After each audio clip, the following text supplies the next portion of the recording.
go.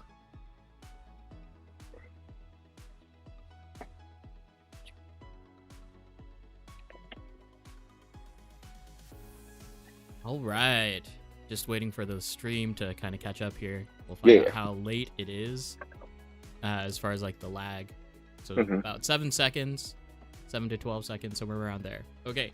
It is 8 p.m. on Saturday, Pacific Standard Time. So I know there's some international watchers out there. You guys are crazy.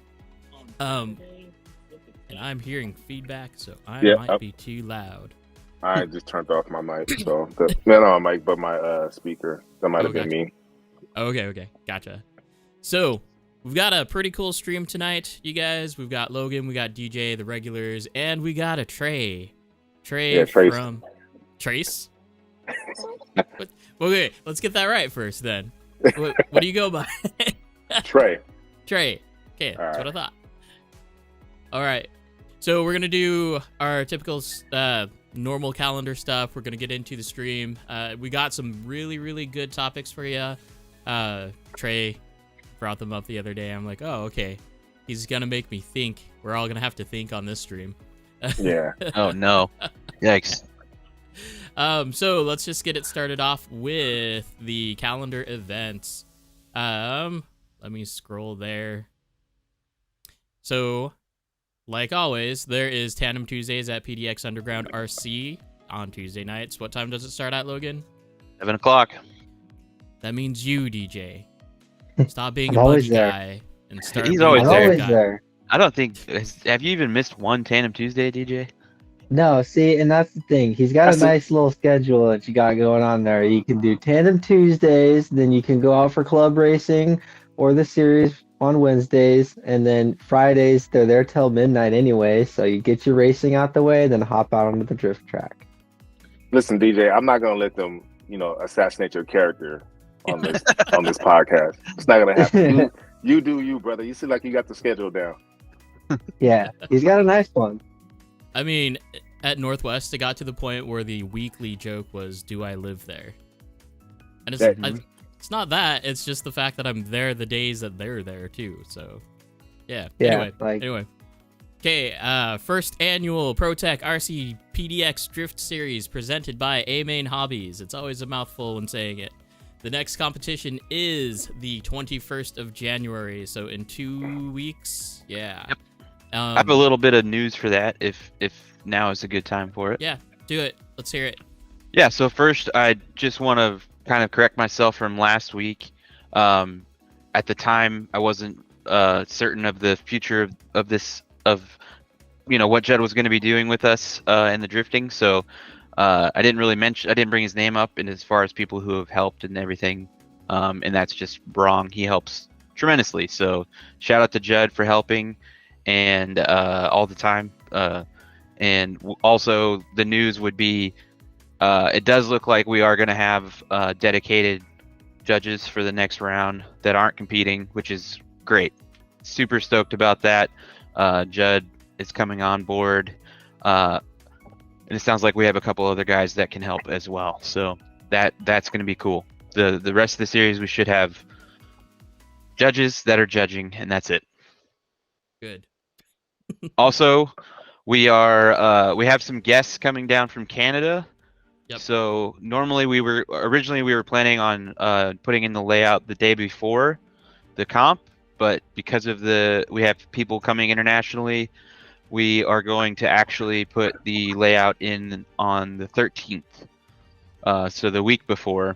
We won't put zones in probably until comp day, I would imagine. But so January 13th, the track will be closed, and we're going to take the whole day to put in a sick layout. That's a Friday.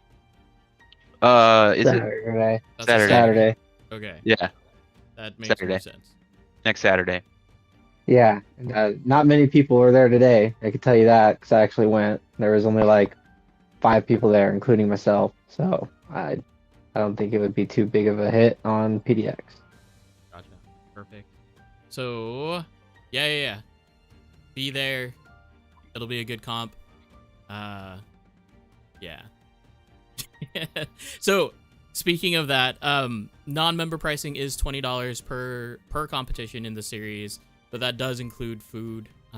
Last time was a little bit of a bummer deal, just because like our main guy was not there to kind of back us up. So hopefully it's a little bit better this time around.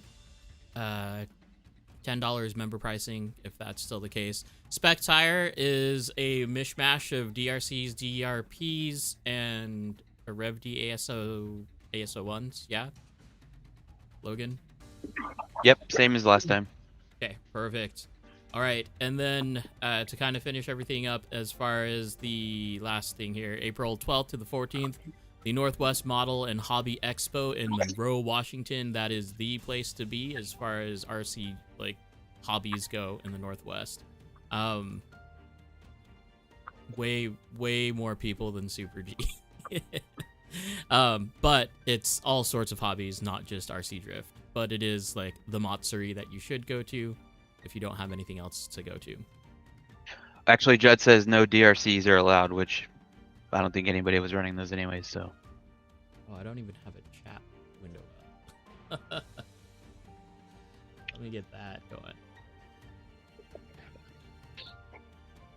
And let's see. Hey, Trey, do you have the ability to see chat? Yeah, I'm looking at it right now. Okay. That's when Logan said something about it. That's why I was laughing. Yes, Adam. Oh, well, blah blah. Anyway, we've got Azza. He's playing Car X right now. So if you just want to put us in the background, not watch our faces, but be playing Car X, he's in there right now. He's in the Car X Discord over on the Northwest Discord chat, which apparently we're also doing Roast My Pets tonight. Pets, yeah. Pets. We got to stop with this. This is nonsense. We don't have. It's not gonna be like roasting pets, but pictures of pets always lighten the mood. So that'll be fun. All right, so let's get to it, Trey. We're gonna start off with you. We're gonna do the whole what we call the bag interview. Okay. So if you've seen like the Google like autocomplete interviews, that's kind of where this derived from. Okay. It's not all about RC. It's just really random questions. Most of it RC. Oh man, I'm only here to talk about RC, bro. Oh no. And then if you guys have other questions, Logan, DJ, pop right in. Yep. Open session. We are going to have fun with this. All right, first question of the night. What is your favorite motor position? Front, mid, mid rear, or rear? Mid rear, for sure, for me. Have you driven anything else? Yeah, I tried the rear. I've tried.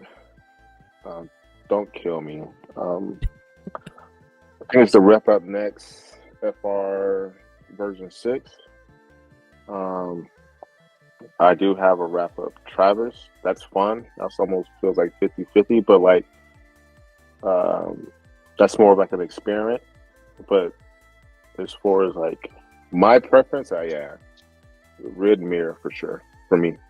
Gotcha. Are you running your motor in a high position or a lower position?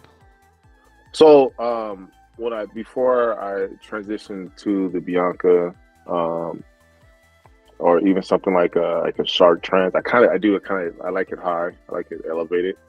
So I started off like when I came back to RC Drift. I started off with a YD2Z, and when I tried like a S configuration or low center of gravity configuration, it hurt my heart. So I couldn't do it. So I just like that position. Gotcha. So we also have a question from 2bit85 in chat, and I'm really curious about this too. Do you enjoy wearing does wearing the apron allow for more grip when tuning? So I'm a big nerd, and I love tuning. I love I kind of get scatterbrained when I'm doing stuff. So first of all, the whole Tree Troy thing, that's the Arizona thing. People somehow mess my name up. And shout out to Ben of Drift Dreams. He's the one asking that question. The apron allows me to grab my tools when I want them, brother. I like it. That's functional. I like it. Yep. Yeah. Does it have like individualized spots, or is it just like generalized pockets? Yeah, like there's like 4 pockets, and I always put the same stuff in a place has a home in each pocket. So what I'm thinking then is that someone needs to print you out like a 3D printed little like insertion tray so you can put it in the pocket, and then you can just grab whatever tools you need. I'm kind of like, dude, I'm really turning into a nerd, like a pocket protector. I'm kind of working on something like that already. Yeah. I appreciate you looking into the future, but yeah, I'm working on something like that right now. So yes, yeah, you're right. Gotcha. Josh Fenich? Sorry. What's Trey's preferred chassis? The Bianca. That's what I'm running. I'm sponsored by Hycotech. For me, the design of the Bianca just works together very well. So that's my preferred chassis. So like I actually love that chassis. I say Bianca more than my wife's name, and I think I'm cheating on her about this point. Gotcha. And we're going to be talking about the Bianca a little bit later too, so yeah. Hopefully we'll get some in-depth details and where you're going with it. Let's see, we've got Vittorio, Slide Squad RC, Mile High RC, all in chat. Dang. Jose, Brian's in here too. Trey brought some viewers with him, it looks like. Yeah, I did. Thanks. Okay, Trey, next question. What is your favorite brand of motor and spec? That's a hard one. Because I'm actually trying different motors out right now. So right now I love the AccuVent Agile 10.5. Yes. I went I'm also playing with the Rev D 10.5. I revisited the Hobbywing stuff. I'm not gonna touch that. It's a little quirky. It's not as smooth as I want it to be. I'm supposed to be going to, not supposed to. I'm going to Japan next month, so I'm looking to get some top line motors, try out some different stuff. So that I'm on that journey right now with trying different motors and trying to see what each one does better than the next. But for me, overall, it's the Agile 10.5. Is there any modifications, like a higher torque rotor or just standard Agile? I tried the torque rotor for a while. Hopefully you guys have heard, because I've heard it a lot. Like, I've heard that Arizona guys are fast. I feel like at one point, all the Arizona guys were running torque rotors, and we were really fast. But it kind of makes you numb to the feel, man. What I mean by that is, like, everyone's tuning for speed. And I got to the point where it just got stupid. Like, it's all about style. It's all about, placing your car where you want to, when you want to, and how you want to. And speed is a factor of it, but it's not the end all be all. So, right now, before I even change any rotors or touch anything, I just try the motor as is. Mm-hmm. For sure. Cool. All I have a right. hard time with motors, like noticing a difference most of the time. I don't know. I guess my palate isn't refined enough, but Go try a D10. Go try a D10. I've driven them all. And then go try a much more Flata. Yeah, I mean, yeah. Yeah, Spectre you want to 10.5. try one? Yeah. I Who got would one drive for one you. of those? Who would have one of those in their car? Yeah, I don't know. Definitely I not mean- this guy. Well, But DJ, yours isn't the Spectre, right? Yours is just a standard Flata motor. Yeah, I mean, it's like it's the one that Super G sells. It's like a drift spec, like 10.5 motor. So, yeah, I mean, I started off. I re-entered the hobby with a much more Flata Spectre, which is like the illegal, non-legal roar motor. So. Yeah, all no. torquey, all torque, all drag brake once you let off. Yeah. Time out, guys. Are we saying torque or twerk? I don't know if I want my motor twerking, bro. I just want to clarify for the people that are listening. I mean, but it is relative, right? Because the more torque, the more it squats, right? Yeah, we're definitely not just going to talk about RC stuff. I can tell. No. Got that torque rotor, dude. Yep, the torque rotor. The torque rotor. Okay. Favorite brand of radio? Oh man, that's hard. Because San Juan pretty much owns Aerotronics. I grew up using Aerotronics, and I have this weird obsession where I'm like loyal to a brand. I won't be like, oh, it's the best. I don't go that route, but it's like, oh man, you've been good to me. Why would I switch? Then I gotta learn everything over, and it's like, the grass isn't really greener on the other side. So, I love Futaba. I'm at that point where I don't know if I could go away from Futaba.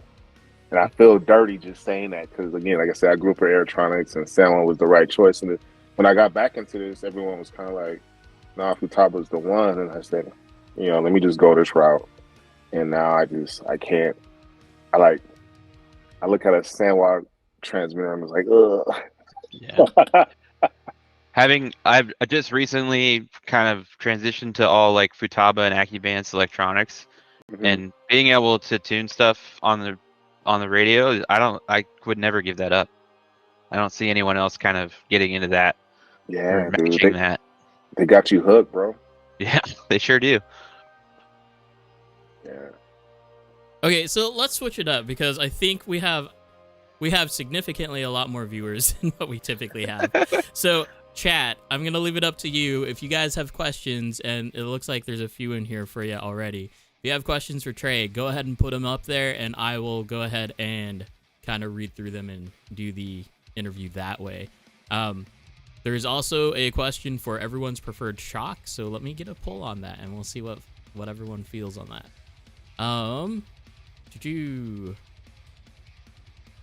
Well, I thought I saw a few questions. Actually, let's just talk about it. Or Trey, did you see something? Yeah, no. There was a question about shocks. My preferred shock is TRF. I specifically want to shout out Steve from Super G. 2 years ago, that was last year's project to find like the best damper for me. I don't care what anybody else was using. Consistency, reliability, feel, performance, all that, was important to me. So last year, at the beginning of last year, I took a couple months. Kalai can contest to this. He was at my house before, and I've literally, at one point, I tried out like 12 different O-rings, and he thought I was playing around until I pulled them out and showed them, and they all had oil on them. So TRFs are my preferred shock. Shout out to Steve, because I remember I had an in-depth conversation with Steve, and he's like, out of the box, I believe they're the best dampers. And I was just over big bores. Big bores are notorious for leaking. Big bores, you just have to do a lot, in my opinion, to make them do what they're supposed to do. So it's not a knock to Yokomo. It's not a knock to anyone that gets them to that point where they work. It just wasn't for me. So, if anyone has seen any of my cars or has asked me a damper question, I might have pushed TRFs onto them because I believe in them that much. But that's just me. I can definitely back up the big bore leaking situation because my car's got oil all over it. Both of them. But when you are saying big bore, you're specifically pointing out Yokomo big bores, right? Yeah, correct. Because then we have Axon, Revo shocks, and then we have like Topline. Topline has their own set of big bores too, right? I believe they do. Top line, they really piggyback and made some performance parts for TRF. Top line is the only, I believe for me, the only manufacturer I would suggest outside of Tamiya using their components in TRF. So it's just, that's what works for me. And again, if I had that conversation with Steve, I probably would have been, because at the time I had bought some Axon Revo 2s, and they leaked a little bit, and they were notorious for leaking too. But I found out of the box they just were better than Yokomo big bores. But leaking for me is not a cool thing. Like, I just don't want to deal with it. Yeah, it's pretty annoying. Is it just a mess thing, or is it the fact that you have to rebuild your shocks more because you basically just lose your rebound? Yeah, it's kind of like that, like the rebound, but it comes down to performance. Like, you get your car to a nice sweet spot, and the last thing you need is for your dampers to just feel weird. Like, it's just a buzzkill, dude, to be driving and then to find out like your shock doesn't have oil in it, especially when you tune to have oil in it. There's people that run no oil, but you tune for that. Yep. It'd be the opposite. It's like, okay, you purposely tune to not have oil in your shocks, and all of a sudden you have oil, and you would kind of be irritated. Like, this is not the feel I'm going for. Yeah, totally. It like throws off your whole chassis tune because the shock situation is different. Mm-hmm. Yeah. Even with the whole idea of like, I'm sure I hope they fixed it by now, but the Yokomo big bores and their it was clear O-rings, right? Mm-hmm. And the hot fix was blue O-rings, black bladders, and then you're okay for the most part. But yeah, those stock O-rings, they would stick, and you'd either have to cycle your shocks before you run, and then, well, if anything, you always just want to upgrade your O-rings for Yokomo big bores, pretty much no matter what. Mm-hmm. I just saw a question from, I'm not sure if this is actually Miranda or if this is Cameron on Miranda's account. What weight or CST oil do you have, or have you tried and prefer? So I just completely switched over to mineral oil. So before, like Yokomo, I was using 100 to 150 up front, and then 100 to 50 in the rear. Okay. So pretty much like mineral oil, just watery at that point. So I just made the decision to switch over to mineral oil. So that's what I was using. What's your piston setup? Oh, pistons! Oh man, you guys want the in-depth detail. I would just say this piston setup. I would tell you how many holes I have. Okay. I think I have 8 up front and 10 in the rear. Jeez, that's like the you're on par with like almost on par with Axons. Mm-hmm. I told you I like to feel it. I literally went, and again, Kalai can contest to this because he's seen it, but I just kind of took everything from different dampers and made sure I had it in one. So it's kind of like how that worked out for me. But with that being said, that's just like a regular damper setup with a piston. Other than that, I run HRC nerds, so you kind of adjust it from there. So that's kind of depending on how I'm feeling with the car, the track, and stuff like that. I adjust to feel. Now, we were talking earlier before the interview, before anything, the live stream started. I think you're probably one of the few people that it makes sense for nerds, right? Because when I was talking to people over at Super G, like, are nerds worth it? Are they worth the money? Is it worth all of the features and the headaches that come with the nerds? What is your outlook on HRC nerds? I think if if it fits into your end goal, like if it fits. So for me, again, I like traveling, I like going to different tracks, and having that adjustability is a plus. That's what works for me. If I stayed at one track where something is static and consistent, there's not too much of a need for a change. I don't like to get into the game, especially talking with people of price point, what's worth it to this and this and that. Dude, for me, like, if I'm having fun, I don't really worry about the money cost. You know, it's kind of like one of those questions, like, why would you jump out of a perfectly good plane? Because it's fun. Yeah. Why don't ask me. I did it because it was fun. Why would you buy a $270 servo?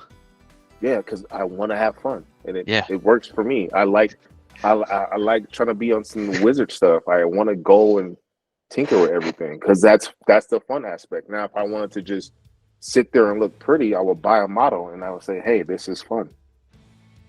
Oh, 2Bits asking, is that cucumber lime Gatorade? He knows it's cucumber lime. So if you know me, this is my favorite drink. I don't go anywhere without this. I have like 4 of these in my refrigerator.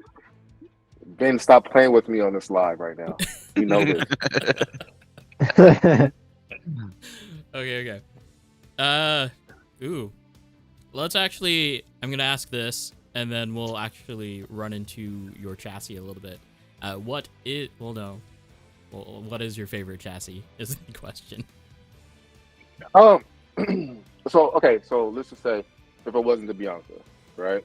Okay. Right now, I'm kind of in this weird place where I own my favorite chassis. Like, I've tried different chassis. If you have a chassis and I tried it and I feel like it just wasn't for me, I probably wouldn't have put the money into it to even obtain it and then invest in it. So again, big shout out to Mike down at Vertex. I was down there with my wife, visiting her family, and I was like, hey, let's go to Vertex. Or she said, hey, you can go to Vertex. She let me go to Vertex and spend some time down there with those guys. And Mike was like, hey, man, you ever tried driving Travis?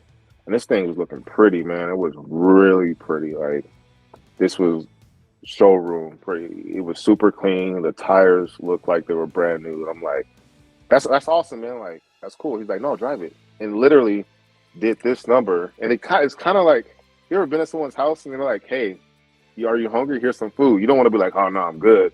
He put the transmitter in my hand and was like, go drive it. So I drove it and instantly fell in love with it. I sucked. Nothing looked pretty, but it was fun. So I was like, you know what? I'm gonna get one. And 2 weeks later, I got one. So right now, outside of a Bianca, but my Travis 2 is my favorite chassis. Right on. Is that your first experience with a high CG car? Like, no, it wasn't. No. There was a couple buddies at a Tandem with the Yokomo LCSs, excuse me. And I tried it, and I was just like, it's cool, but you can't hide a Z-Trans. Like, it's a Z-Trans with a high motor. And then, we have teammates within TechOne that run high battery configurations. And I kind of already knew what that felt like. The Travis, because of where its motor is sit and how the drivetrain is delivered, that was the cool part for me. And it was a totally different feel. They look alike when they get to moving, but driving wise, it's a different feel. Right. For me, like, the biggest change for high CG was being patient. Mm-hmm. Patient enough for the chassis to be able to make the proper moves that it needs to. Mm-hmm. And then we have Logan, who's just got a MD2, and DJ, who won't put away his MST. DJ, rock that MST, brother. Rock it. When I'm on here, you're not gonna attack DJ right in front of me, sir. It's not happening. Look at my man is sitting over there, nice, cool, calm, and collective, And you're trying to rag on this chassis. That's what we're not doing here, sir. It's the only chassis that's blown up. Like, Listen, no, that's not true. Okay. I've seen other chassis blown up. Stop it. This is slander. okay. Wow, I don't know how roast my rig's Adam, gonna go over, Logan. You can't talk to the best MST driver at our track like that. Thank you. See, that's the type of support I'm looking for. Okay. Where are we at? So let's go ahead and get into chassis talk a little bit. Okay. Do you want to move over into your Hecotech, or do you want to bring out the Travis? Take your pick. What do you guys want to see?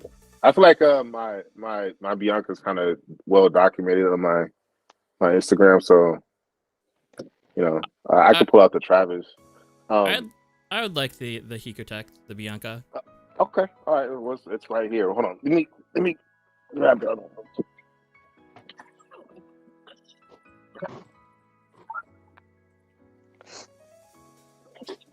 All right.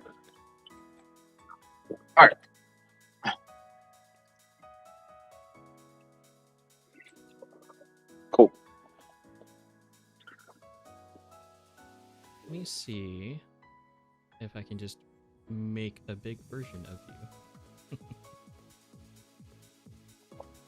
you. You can go ahead and start talking. I'll do this in the background. Oh, well, where do you want me to start, sir? Oh, I'm sorry. We didn't even... okay. Okay. So let's start off with who Hecotech is. Is it Heiko or Hiko? So I'm going to be ignorant and say I'm American. I believe it's Hecotech. Okay. It might be Hecotech. When I go to Japan next month, I will make sure to figure that out fast. Gotcha. Okay, I want to... So tell us a little bit more about the Bianca, because I know the Bianca it's on version 2.1. Can you tell us a little bit about the history behind the different changes and what the chassis is converting, basically? Okay, so yeah, it's basically a YD2 conversion. The proprietary things or the unique design that is in both the regular 2.0 and the 2.1 version is not the Sigma, but the the transmission layout, the servo position and layout, and then the 3D steering. The 3D steering is still a bowl, like bell crank system, but it's designed in a way to help you eliminate bump steer and to keep pretty much to help with not only tuning the steering but to make it a little bit easier. It was kind of like the RDX before the RDX came out. You kind of really had to mess it up, to get it not to work properly. The steering is pretty bulletproof in my opinion. That's one of the main reasons why I like the chassis. But the main difference from the 2.0 to the 2.1 is the deck thickness. The two top decks, they were 2.5 and they beefed them up to 3 mil. And they did the same thing with the bottom deck. It used to be 2.5, and then they beefed it up to 3 mil. The other upgrade within the 2.1 is that they stiffened the top deck even more by giving you 2 support posts, which I actually like. So I did some testing without him and with them, and the changes were minimal, but I just like it being stiff. So I kind of left those in there for my car. So other than that, the rear, there is a Sigma slit. I thought this was gimmicky. I'm going to be 110% honest with everyone. I thought it was gimmicky. Like, hey, the transmission noise to the rear hubs, like, it's not that big of a deal. You don't really notice it, blah, blah, blah. So Hecotech, the owner of Hecotech, made a video displaying how the dog bones or the actual axles, when they're rotating, how much noise is coming from the transmission on the previous deck, and then when he created the Sigma slip, that noise kind of dissipated. It was pretty much cleaned up. What I mean by noise, you can see the axles kind of doing this versus they kind of tighten up. So that's this guy in the middle, actually not in the middle, but in the rear. I thought it was gimmicky, but it actually works. So, and then the 3D steering. That's pretty much up for it. Hey, Eli. Hold on 1 second. Yeah. What is you got it going on downstairs? I haven't given feedback. Yeah, thank you, sir. All right. So I was getting feedback. Also, the reporting post I was talking about. Yep. There's another one tucked in right under the motor. So the one thing that most people kind of notice about this car, they're like, man, everything is kind of compact right here. Yeah. I like that feature. Everything is in line. There's nothing hanging. It does kind of look like a nest in there. But at this point, if you run AccuVents and you run a couple caps, it's going to kind of get messy like that.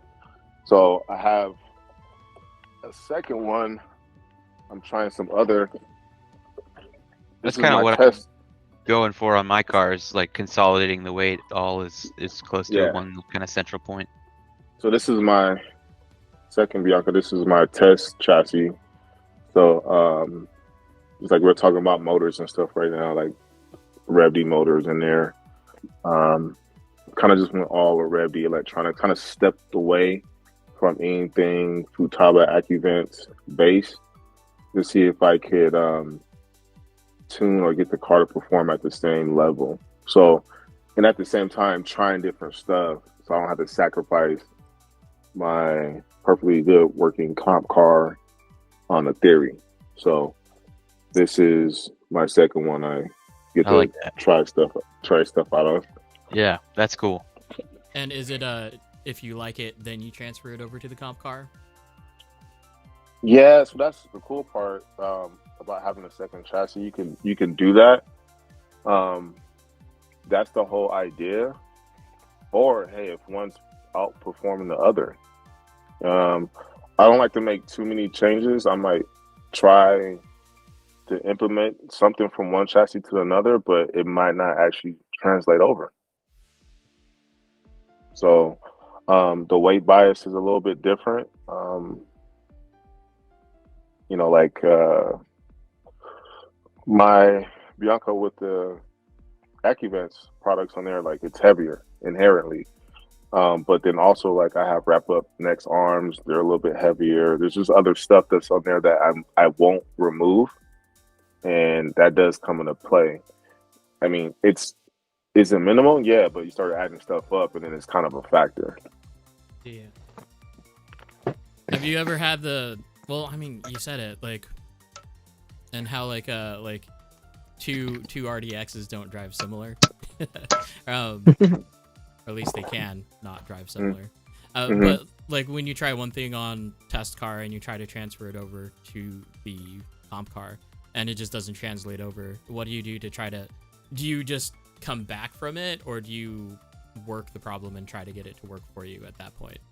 If you're asking me personally, you try to get it to work for you, but then you don't force it. Some things just aren't meant to be, you always have to take in consideration like your driving style and what you prefer. Again, my buddy Austin, we talk about this all the time. Our driving styles inherently are very similar, but we go about tuning our cars totally different. But he's the only person I could probably pick up his car and drive very well, and he could pick up my car and drive very well, and we take things from each other like that. So I don't like to be too close-minded in what I'm doing. There might be something he's doing or someone else is doing that might be able to work. So I do step out of house sometime, and ask and tune and try different things. But right now for my second chassis, it's just strictly, theories. I'm not trying to take anything. There isn't anything new. I'm like, all right, I'm scared to put on my comp chassis. If there's something I'm really going for, I'm going to put it on my comp chassis, right? But I don't think you just don't kind of want to wreck up something that's good though, so let me do my experimenting on the other chassis. So it has to be something really, really, really good for me to be like, okay, it has to go on this car. Gotcha.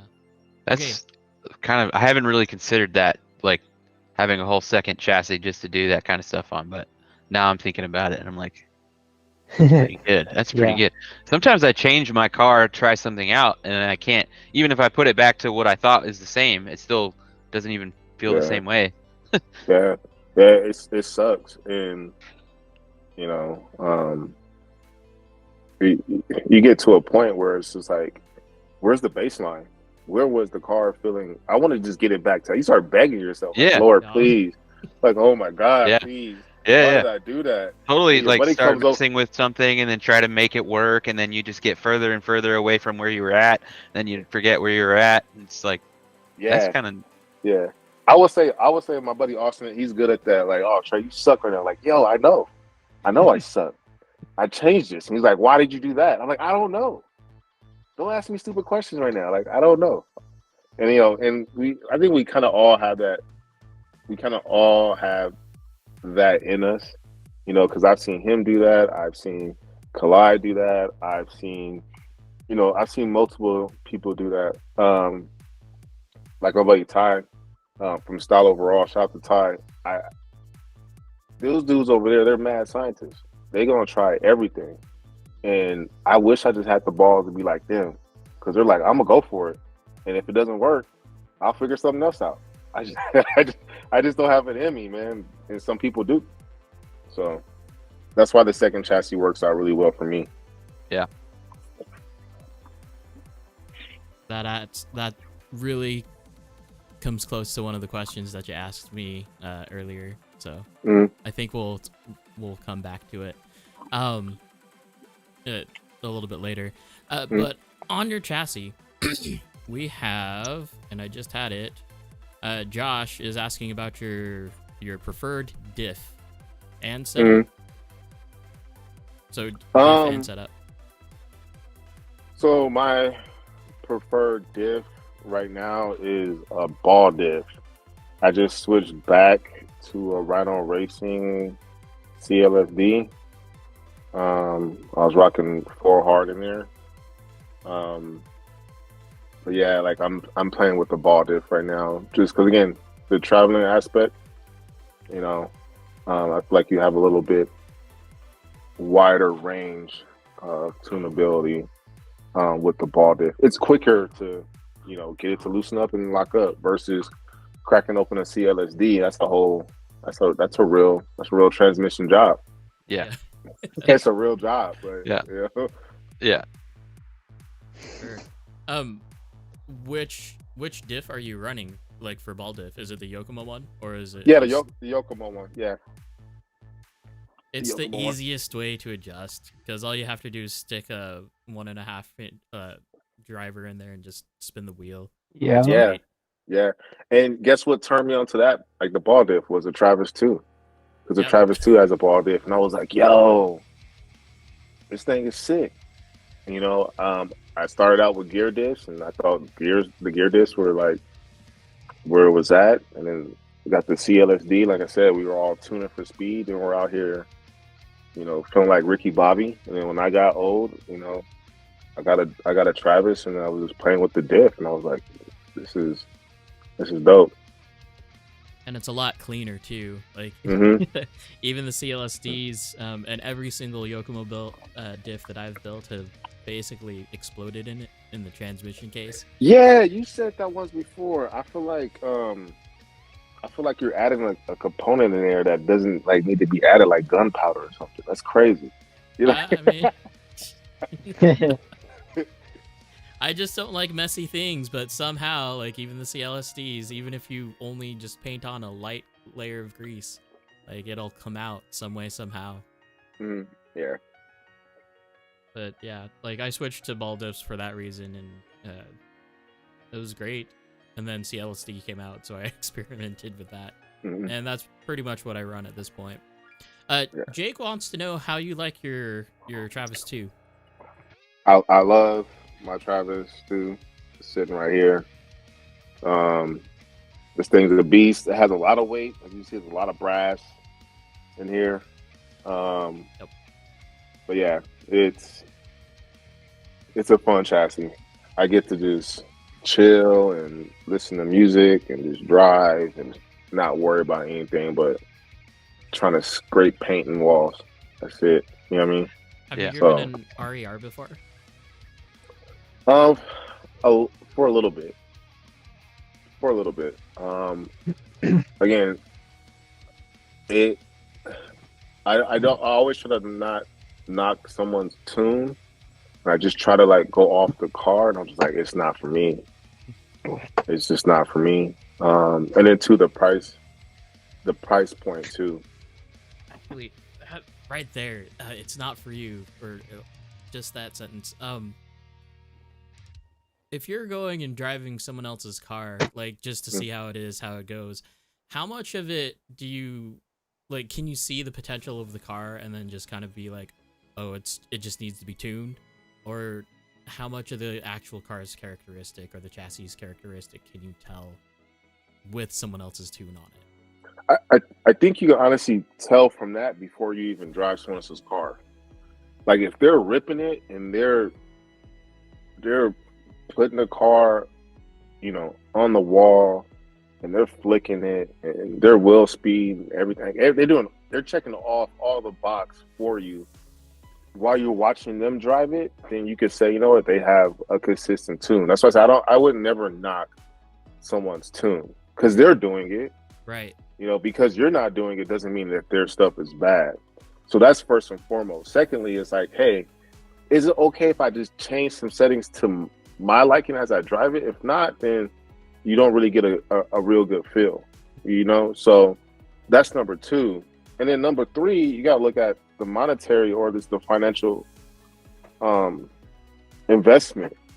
If someone's driving an RDX and they're ripping it and you're like, yo, this is dope. The first question you're gonna ask, how much it cost? That's the first question that comes up. How much was it? That's just one of the things. It's just human nature. Because if you like something, you want something, you want it, but you want to know how bad it's gonna burn a hole in your pocketbook.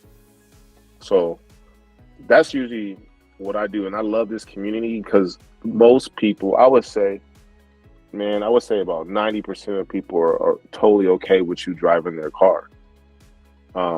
If you ask them, it's just approach, So I think that's the cool part about RC drifting.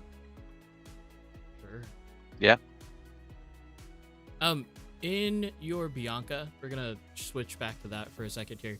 Can you take us through just the what is in it, like full electronic spec as far as like AccuVents and all of the capacitors that you're running? Oh man, so I saw a meme over holidays. I have the whole AccuVents Christmas tree. Yeah. So man, I have the COA 5, I have the Postmaster, I have a Blaze Cap, I have the S-Bus towel reader, I have Trace Spectre, I have a Trace. Literally, I have every cap on here. It was one of those journeys. It was like, let's just try every cap, So it's on there. It works for me right now. I will say, are there some differences when you add it? Yes. Are there some differences when you add others sometimes? No. But that's for you to figure out and find out. Again, it's the investment. When I started adding stuff on, it wasn't like this. I had one around here in Arizona, and I was like, oh, let me try out some other stuff because it felt good. So I figured at the stuff that they were advertising couldn't really hurt my tune. So I was like, let me try it. So it just kind of worked out, and it works for me. And then, talking about from one setup to the other. So we have this guy with all the electronics on it from AccuVents, and then we have a simpler setup with a Hobby Wing motor, a upgraded cap, and a Rev B motor. It drives nice, but it doesn't feel like it drives better than this guy. So the electronics must be doing something, because I just like the power delivery. I like the mid range, I like the low end, and like the top end better than my Hobby Wing ESC with a Rev D motor. What AccuVents? Sorry. Hmm?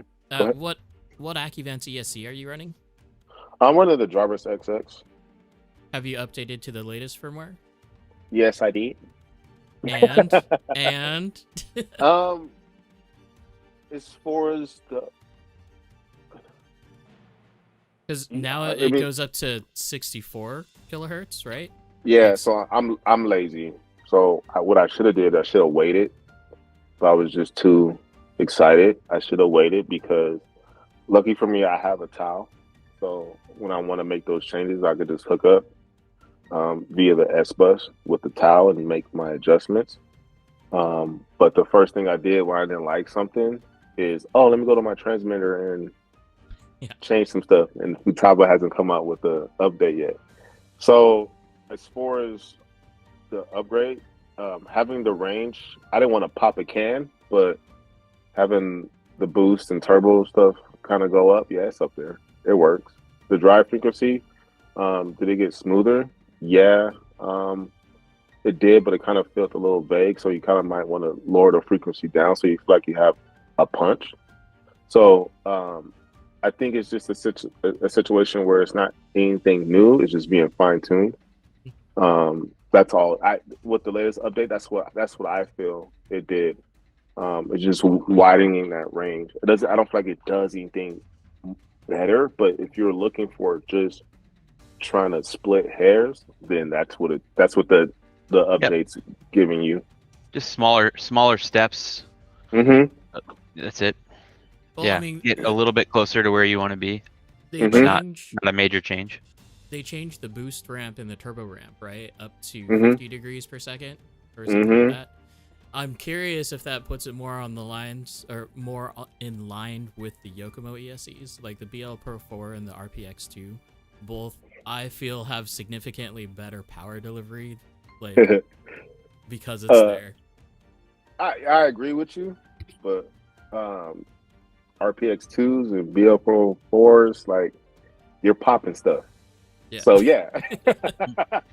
I agree with you. I was just talking to Kalai about that last night. Shout out to Kalai and Austin.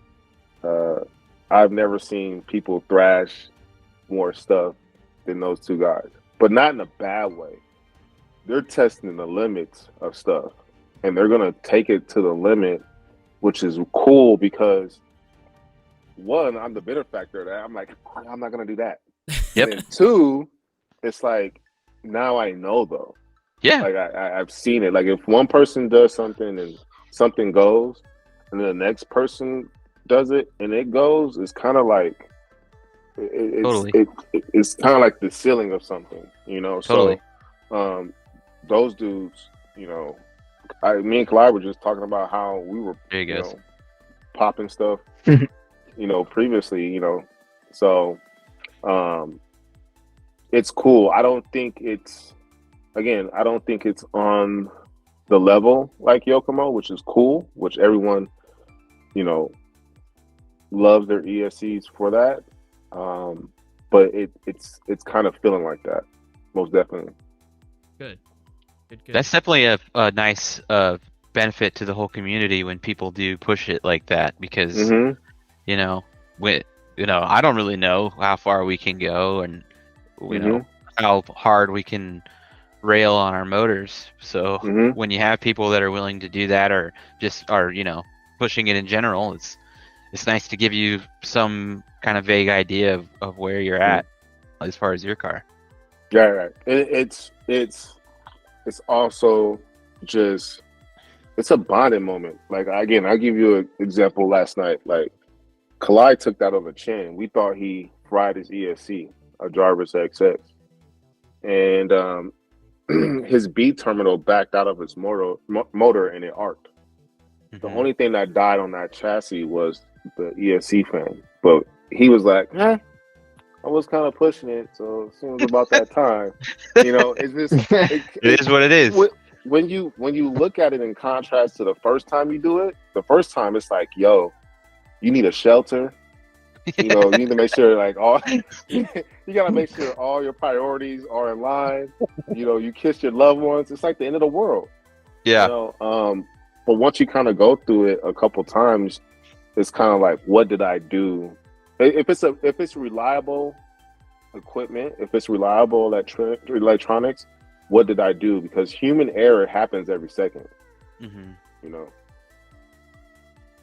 think the worst of it is so say if you have a Zarvis and you plug it in backwards and you get the magic smoke.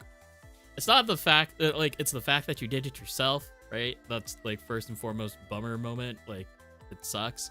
But then you gotta live with the smell for the rest of the day. And the smell is the worst part of all of that. Man, this is crazy you say that because oh man, about what? 2 months ago I was at Super G and I did that. And I did it in front of the wrong people. I did it entirely in front of the wrong people.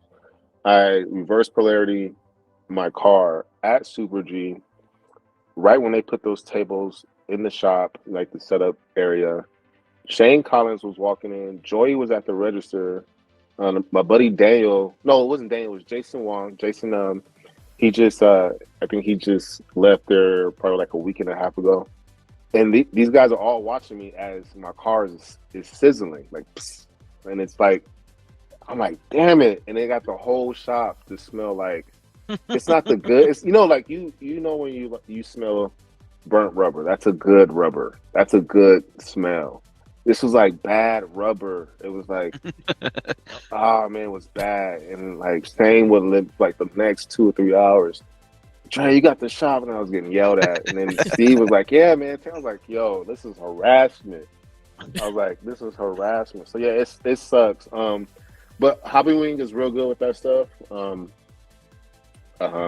I did that once before, and I caught it real quick. The car survived. I just plugged it back in, and it kept going. I later on switched the cap out, but Hobby Wing's reverse polarity stuff is really, really good.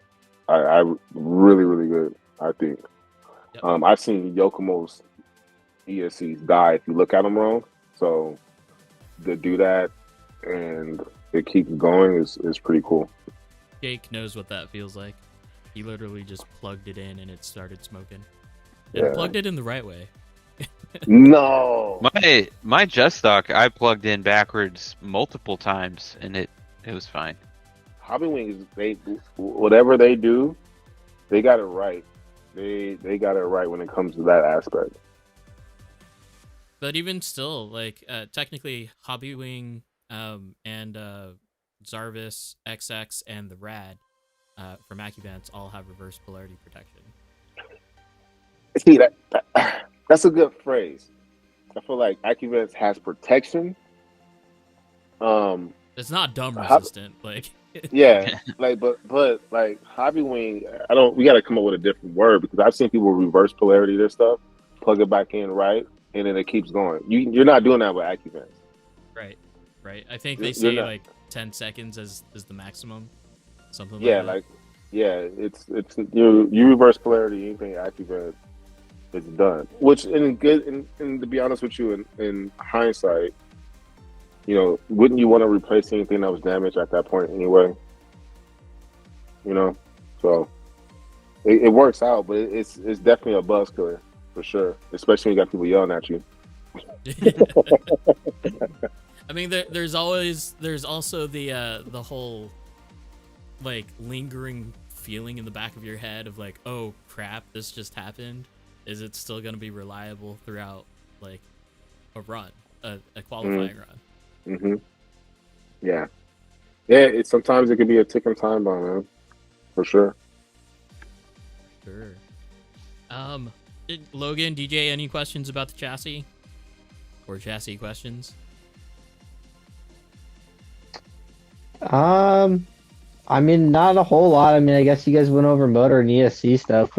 I guess what would be your preferred like servo and gyro setup? I'm on that journey as well right now. I'm playing with the Revox with Rev D servo right now. I like it, but again, I'm on a Futaba. Was it CT701 and GY 550? I've just grown to really love the GY D550. Just the tunability. Once you understand it, everything comes with a curve. Once you understand it, it's a great setup. It's the same thing with the Revox. I'm learning how to tune that. It's a different aspect of tuning. It's the same thing, but it achieves the goal in a different way. So I haven't discounted or just thrown out the Revox right now. I do like it. I like it a lot. I feel like if I wasn't running a Futaba setup, this would be what I'll be running. So I'm really trying to work with it. That's one of those things, like you're saying, Adam, kind of like, do you force it? I'm like forcing this one. I'm forcing this one. And the thing is, I can, because it's on a whole separate different chassis. It'd be different if I left something and put that in, and then I was just stuck with it. I'm forcing it to say, you know what, like I'll leave my comp chassis at home, which I've done. For 2 months, I didn't drive my comp chassis. I just drove my other chassis. Mm-hmm. You know, I made the mistake of picking up my comp chassis again while I'm trying to figure stuff out, and I haven't touched my other chassis because it's just what's fun. At the end of the day, I don't care what I'm doing. If it's enjoyable for me, that's what I'm gonna do. So I'm just not in the mood to test that aspect right now. So let me ask you this, because I was talking with Jake about this because he and Logan actually have finally ventured into Futaba servos. Logan bought his brand new, and then Jake got his on Bai for like $120 or something like that. Okay. So what I noticed when driving like a full Futaba setup, specifically for GYD 550 and a Futaba servo, right? And then in comparison for like Revox or SPO2 or whatever other combination, right? Does it feel like you have to make a major shift to switch in between cars? Or are you a person that really just drives one car per session?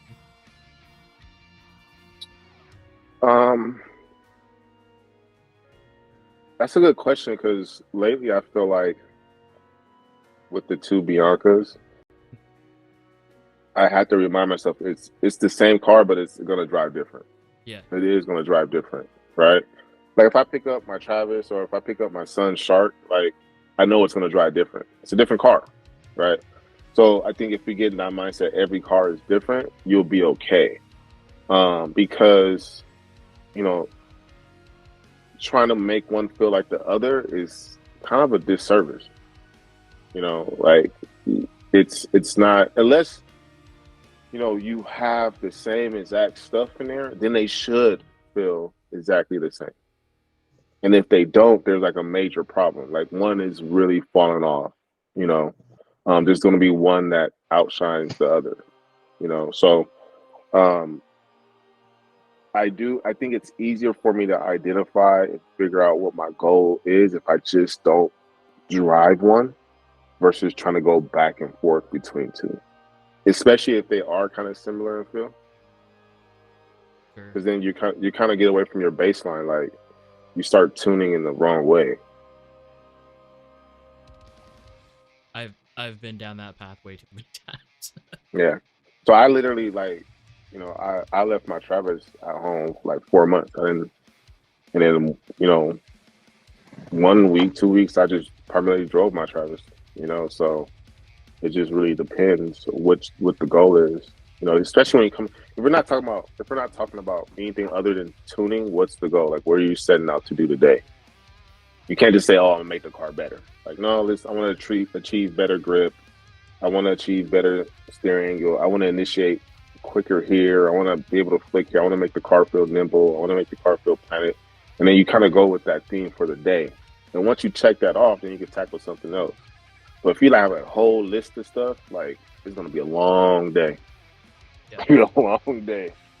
Yeah, and alongside that, like changing a bunch of things at once, I think is definitely counterproductive. Just focus on one setting at a time.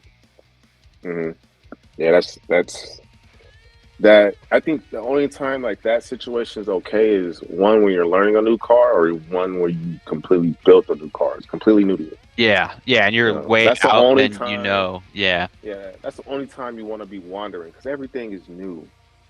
But having a good car and having a good baseline and getting away from that, trying to chase that to get back to that is demoralizing. Yeah. It's bad business.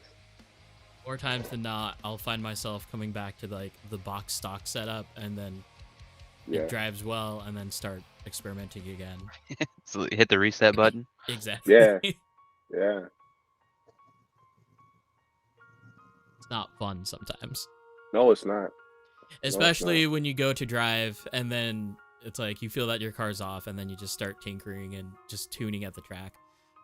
For me now, I think like I hardly tune at the track anymore, just because I don't have a local track yet. It's a ways. So I'll do what I need to, and then I'll try to focus on driving if I'm not fixing other people's cars. Question for you. Have you experienced, or do you have a CD 700? Or I don't. Better question, what servo do you have for Futaba? So I have a CT 701. So I have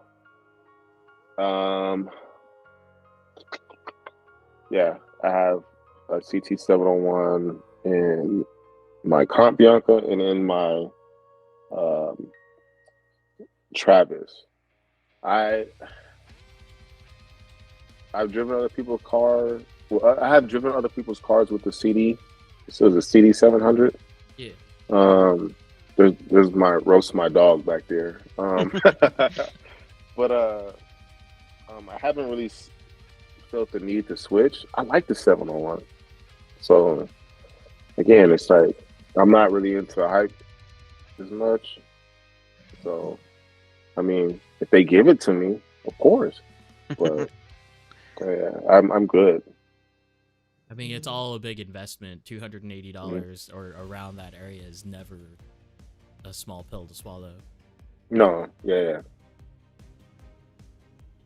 I wanted to ask, with your chassis, do you have a target kind of weight and weight balance that you shoot for? I have a weight, I have a weight balance I shoot for.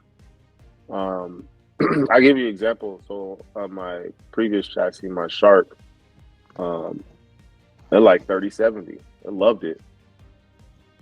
Me being stupid, I'm like, oh, with the Bianca, I'm gonna go 3070. It hated it. I remember Alfredo came out to Arizona. He was like, yeah, Trey, you're not fun to drive with. Can you bring your Shark out? I was like, no, I'm gonna figure it out. I don't want to. Like, you tell me I suck. He's like, that car sucks. And that's also good too. Like, have friends that tell you like, hey man, like, this isn't you. But you got to kind of fight through that sometimes, and fight through the discouragement. He wasn't saying it in a bad thing. He was just like, hey, we have limited time. Like, let's drive. Like, let's get these doors. Yeah. And I was still in tuning phase. So when I stepped away from that whole idea, like, okay, I need to find out what this car likes, and it likes 35, 65. Yep. Like, to the T. So just that little bit of a change, helped out. And it was crazy because it's like everyone's like, if you ever picked up my car, my Shark, or any other Shark, it's heavy, right? Yep. It's heavy. When people see me drive my Bianca, or when I tell people like, hey, my Bianca's heavier, they look at me crazy. It's heavier than my Shark. So maybe because it has everything in the center, but overall it's heavier. Do you know what the weight is? It's on my phone. I'm not sure. It's heavy. Are we talking it's 1,400, 1,500? Yeah, like I think without a body is like 1465. Oh, geez. Without a body. Yeah, I think. Don't quote me. Don't quote me. Yeah. Let me see if I can find it. Well, let's see if I can find it. We'll keep discussing stuff. Yeah. But now I'm curious because Yeah. I don't Weight I don't and know. weight balance are what's one of my most interesting, like as far as what I'm interested in. I like thinking about that a lot. Mm-hmm. Let me see. Ah. All right. So while he's looking for that, should we break and start going over to pictures and stuff? Sure, let's speed run the roasting tonight. Okay. Let me get the screen up. I said it in our chat. I can't roast pets. Yeah, we're not roasting pets. I That's love just mean. animals too much. I will. I know. I'm looking through though, Come and here. I do have. I think I probably have. I will roast Little my devil. pet. I'll will roast my pet I'll roast because my dog. I love my dog. So I didn't my post dog- River, but my dog has the meanest underbite. I swear. He his underbite hurts me looking at it, and it's okay because I love him. I'll love him through it. Why does it feel like I forget where I put everything on my screen? That's kind of like how I feel right now. Okay, so what we're doing, if you haven't or aren't a part of our Discord, I just posted the Discord link. We are posting pictures of pets and maybe a few chassis in there. Do you want to start off with pets first, or do you want to start off with chassis first? let's run through chassis real quick, and then we'll get on to pets. Okay. There's not a lot of Let's do- chassis, anyways. Yeah. Okay, let me do this thing.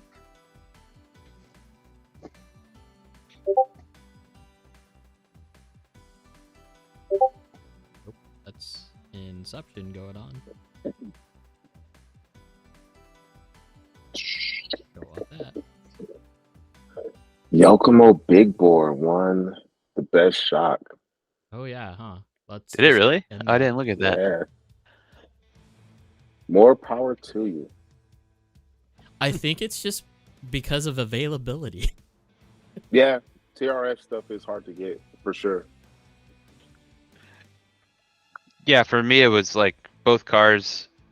I was just like, what can I get right now that I think is But- gonna be the easiest and most knowledgeable kind of thing to set up. Well, I like that answer. You guys like it? I love it. I will have more TRF stuff for me. I'm okay with that.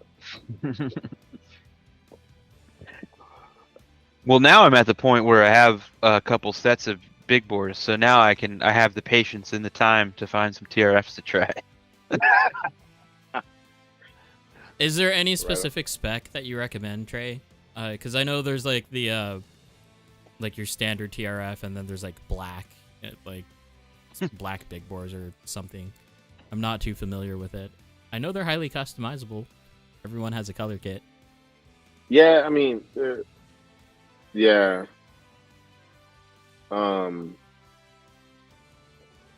I think Top Line has a kit.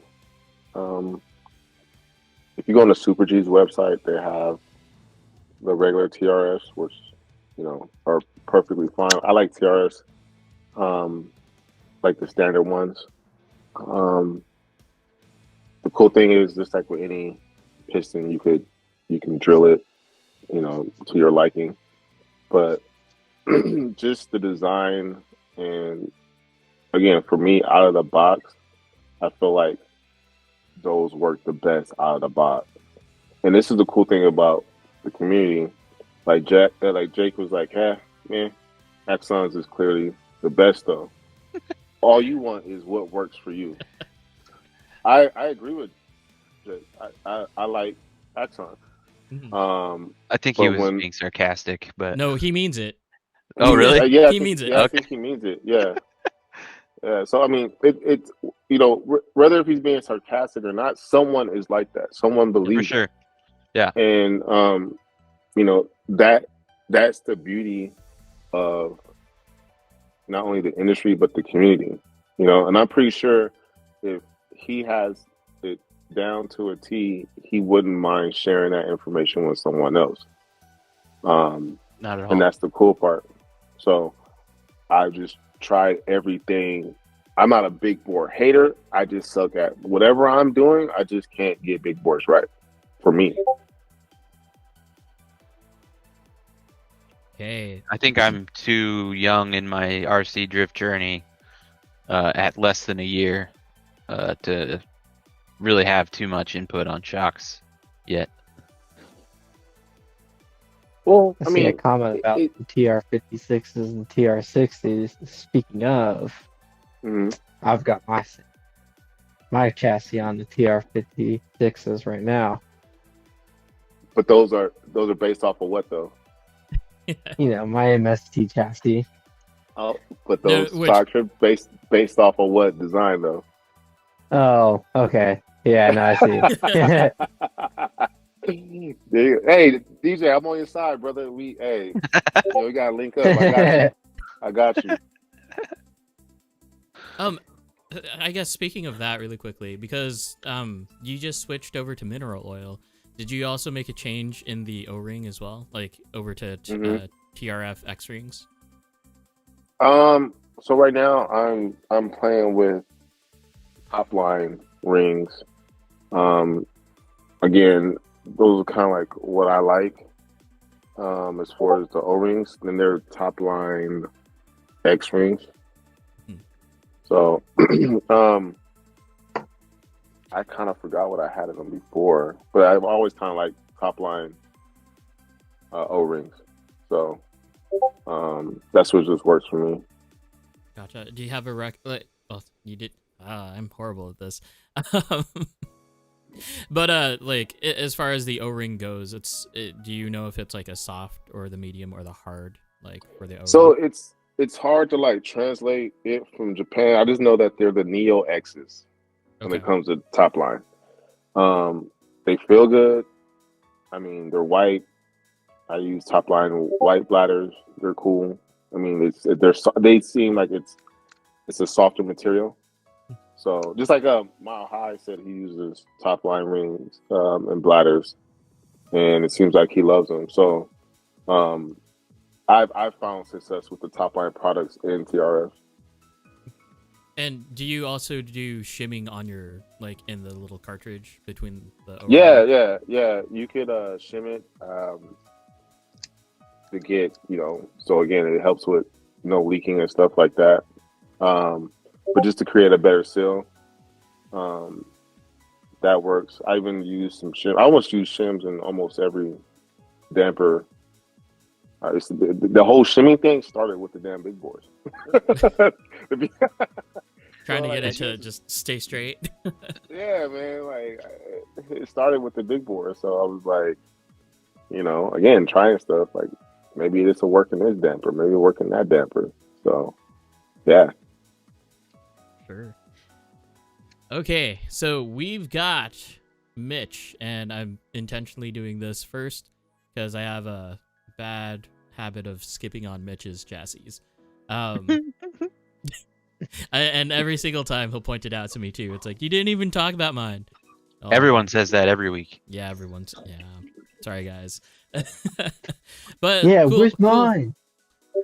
Cool little aspect here. He's got a little lift thing going on. That looks like it's about to fall over. Hey, we're trying to stay positive here, right? I thought we were on These aren't the animals. We are on Roast My Rig. Mitch, yeah, you almost beat me to it. If you want to roast Mitch, man, the support beam is not supporting, man.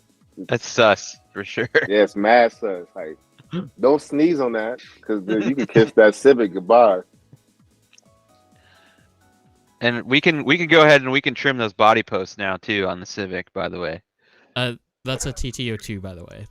That's a on-road car. Yeah, Again, we can. You actually, can go ahead and just Bro, cut that off. that is a everything car, bro. That is an everything car. All you gotta do is just snip technically, them off. I have one too, Pretty easy. so I need to. Does anyone else besides MRC make a rear-wheel drive conversion, or is it just MRC? I'm not sure. Okay, I know one of the guys has it at the track, at PDX. I'll have to ask him about it. The other roast Is is is it me or does a Civic look like it'll go faster backwards? Maybe. So, we can also. It's okay to have sunlight come into your room too. You don't have to tack the curtain to the wall. Just you can have a little light come in. It's nice. I promise. Golly. Although it's a AA charger right here. Yeah. You guys are terrible. Let that vampire live, man. Let him live. All right. Here we go. We've got some Trey's chassis here. Yeah, I'm about to get cooked. Now, this is an older picture, because what you just showed, like, in live screen, you had the purple dress-up kit with the blue burnt titanium screws there. Saw that. So, yeah, that's kind of like when that was, like, right before I switched over from the Shark. Like, we were talking about testing different things out, right? So I had a stint with nerds, and I was like, I hate nerds. Nerds are stupid. I sold my nerds. And then around that time, that's when I went on the journey about, finding what damper works for me. So if you kind of shim over to the right, you'll see the Shark. It's on regular TRF. And that was my comp chassis at the beginning of the year. And then it just got to the point where I wasn't tuning them to be better than the next. I was just tuning the Bianca and tuning the Shark to like get it to its best, to its highest potential. And then I hit a crossroad where I was like, man, I feel more comfortable driving my Bianca. I feel like it just gave me more confidence, and it was just things came more easier for me in the Bianca. So as you can see there, both of them running AccuVent stuff. There's caps galore, stuff like that. Just try. I just try to say, hey, let's get you guys to the same level and see which one just feels better to me. Again, this is the time Alfredo came out. He was like, yeah, man, put your Bianca away. Your Shark is what you need to be driving, right? So that was the setup right then and there before I made the switch. And again, I like my stuff to look nice. I'm a big component of titanium screws because they're stronger. Yes. And I don't, if there's something I'll be removing on and off, I just trust titanium more. So like on my comp chassis and on my Travis, titanium and brass is what I use. So yeah, so that desk does not look like that right now at all. Well, a very common roast that we have is just any Shark with the stock Shark deck. I think is fairly roastable. A lot of people aren't doing that. Yeah. And then I also, like you said, the Bianca is now heavier than your Shark, which is impressive, especially knowing that you have the stock Shark deck. That's pretty good. So as in this configuration right here, I could honestly say, like, I believe my Bianca was about 35 grams heavier. Wow. Than my Shark. That's impressive. That is impressive. And then one more question. Can you fit a whole box of cereal in that bowl back there, or just like a half a box of cereal? I'll let my wife know you're talking about her. Oh no! Oh no! Take it back. Oh, never mind. I didn't say that. So a little backstory. So my wife, we cleared out a spare bedroom, and her office is now in her spare bedroom. Hell yeah! But because I'm tinkering upstairs so often, and she kind of wanted company, we set her desk up right there. So Nice. she would be at work there, and I'll be in my little area. And the thing is, where my desk is at, there's a TV. So we'll watch shows, and it's just, we want to be next to each other. So it just worked out. So I have the same setup here. Like she hangs out in the living room, and I'm at my desk. It's Totally kind of cool now, because it's like when I'm at my desk and she's working in her office now, I come visit. I'm like, hey, what's up? You want to do lunch? Like, So Yep. that's where that damn bowl came from. We were doing lunch or something. All right. Sorry, I just That was a good one though. I'm playing the game. It's not even me. I'm not even getting roasted. My wife's getting roasted. Golly, you guys just leave the little lady alone. So speaking of which, since we have both of these cars right next to each other, Jake's question is DDSS, Yokomo slide rack, or Rev D bell crank, or in your case, Bianca 3D. 3D. Yeah. I'm so Jake, if you listen, I was going to type this out. So my opinion, and I am not big on opinions, but this one I feel so strong about. DDSS probably is the best steering system out there for what we do, right? When I say what we do here in the States, how we drive, it works very well for our driving style here in the States, right? It's kind of different in other countries, but here, like, I feel like that's number one.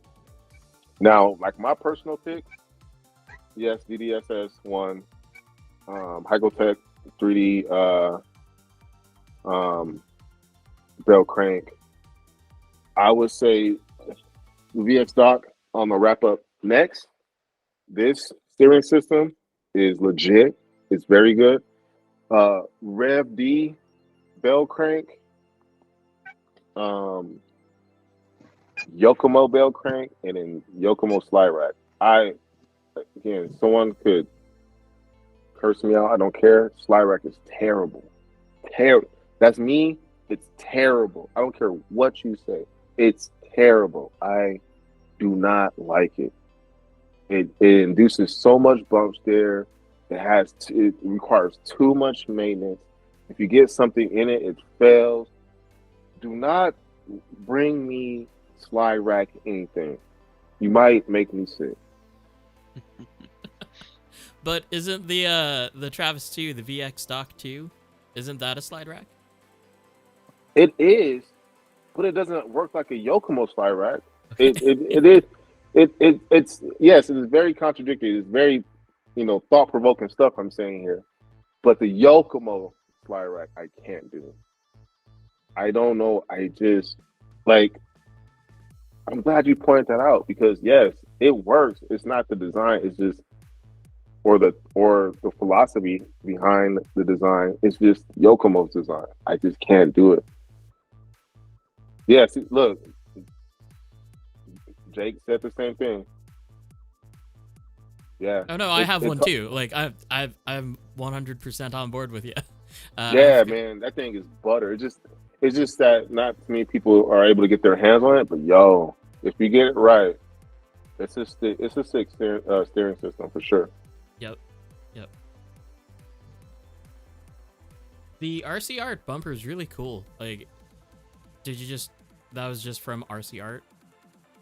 Yeah, imagine. So when I got my those TRF, so the TRFs that are on my Bianca were my first set. You see, they're gold. Those are actual Maya TRF.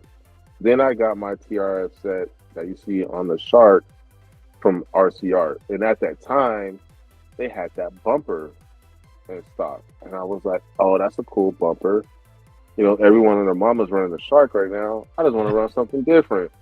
So I got the RCR bumper, and I just liked the way it looked. It was different. It kind of stuck out, and then I didn't add a bunch of weight. So yeah, I love that bumper. I don't know what I'm gonna put that bumper on. I still have that bumper. Um, but yeah, it's sick for sure.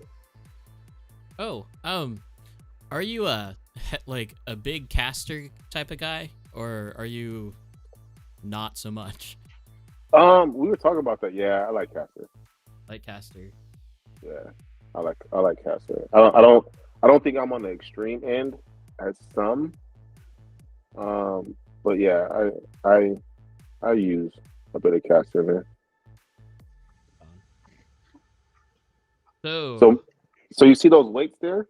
yeah, At that point, that's when I was. This is how I know this is right before I started comping with this chassis. I was still in the idea, 70-30. yeah. And again, like I said, I remember this. I took this picture. This is about the time, I had some TechOne buddies come out, and that car drove like a pig. It was terrible. It was pretty bad. And I I won't say I removed all the weight. I just placed it differently. Just put it in a different spot. Sure. Yeah, I've gone away from my philosophy is like lighten up the chassis as much as possible and then use ballast to tune it. And so yeah, I've gotten away from like I try to avoid having any ballast weights far out from the middle of the chassis or whatever my balance point is. So like currently I run like 65% rear, so I try to put all my ballast weight as close to that whatever that point is as possible. I think it just helps with the physics of how a car rotates. In chat, they're asking about if your mounting magnets are different sizes intentionally, or is that just camera distortion? No, I Chat think is even roasting you. Yeah, that's what it's for. I think they are different sizes.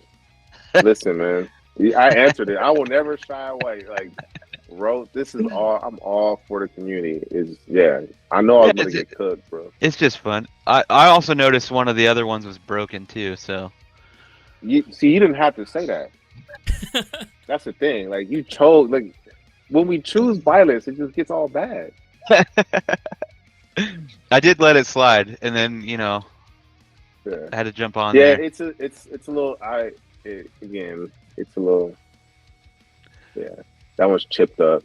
That was a comp chassis. He was going through war, man.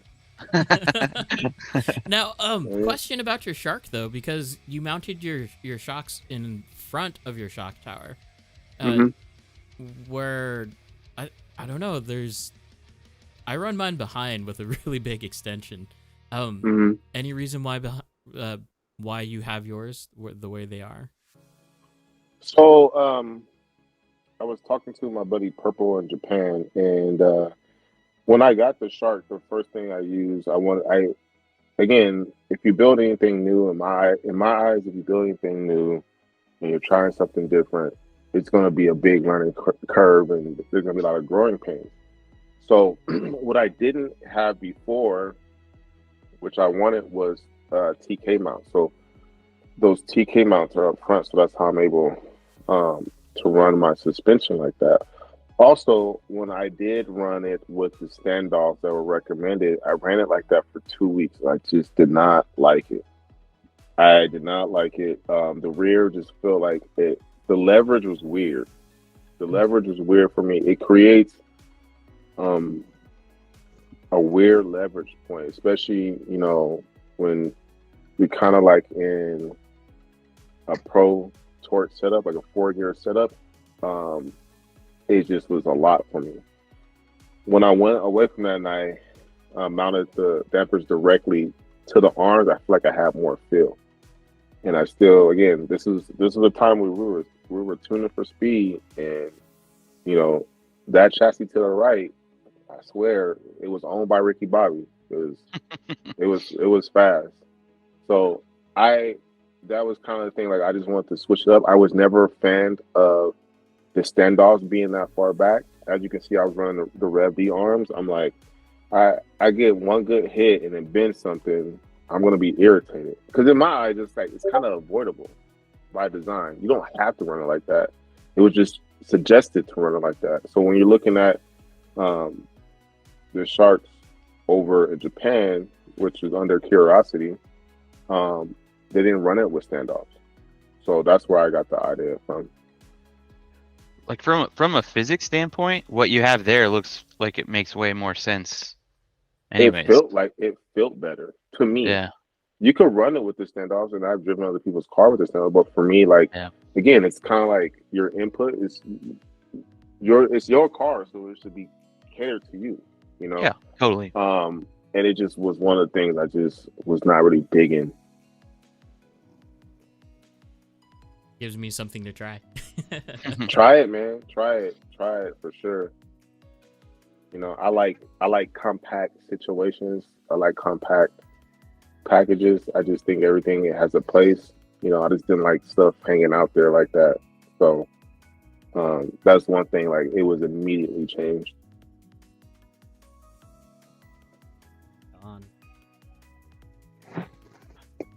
Yeah. And you're running the higher angle for your TK blocks, right? You're in the top. You're the upper hole of the upright. Yeah. Right at this time, yeah.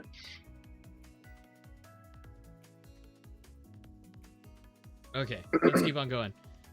So we got a brand new body that made its premiere the other day. Which we got another MST GR86. Yeah, that's the roast. Get ready for about 20 more of these pictures. How's the scene down there? Everyone and their mom has this now. Yeah. I love that car. I loved it. I always remember you, Adam, and James as the OG guys with this body. But yeah, I don't know. We have a good amount of guys that are going to be running this shortly. Yeah, I think I counted like 6 that all were like, oh yeah, mine's coming in this week. I mean, it's one of the things in this hobby, you know, it's trendy. Again, it looks sick. You want it? Go ahead and have it, man. Get it. This looks like a dope setup. This is Jose or Brian. We call him now. That's the coolest car I've ever seen. I mean, everything about this picture is incredible. Yeah, it's pretty dope. From a photography standpoint, it makes me hurt. But, no, yeah. I mean, stuff obstructed. I'm not looking at that, Adam. Stop it. It's some of the best stickers I've ever seen. Oh, ever. Oh, Someone I see where you're going. Someone needs to unwrap that hot dog. So this is a Midnight design, Midnight Shark.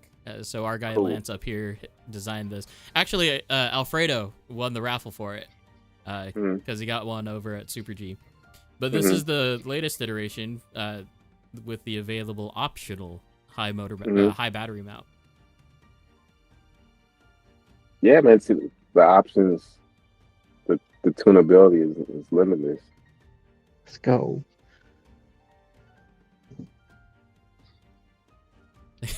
The only roast that I have here. The rubber band. The soldering, because that's how we had to do it. Yeah. Because, Isn't that you still? Is that not still you? So this is me. Is that? Yeah. But there's a reason.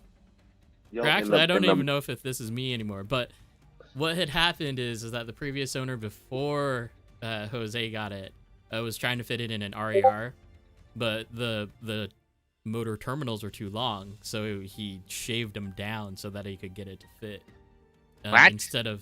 Instead of just putting like a spacer in between. Yo, Yeah, can someone talk about the body mount? It looks like it's two broke elbows. What's going on? We're not Shit even is talking about sideways, the dog. solder job. What? We're not even gonna talk about the solder job that was done by Thor himself. But let's Yo, talk he's got about scale reflex mounts on scale What? reflex mounts. golly. Yeah. Yeah, the My long man got a and the whole short version. erector set situation about Why? his body. Don't ever talk Uh, about my magnets. Don't ever talk about my magnets. He said he had to do it for Look the how GR86. Jose's in the chat trying to defend himself. No, bro, you getting cooked on this one.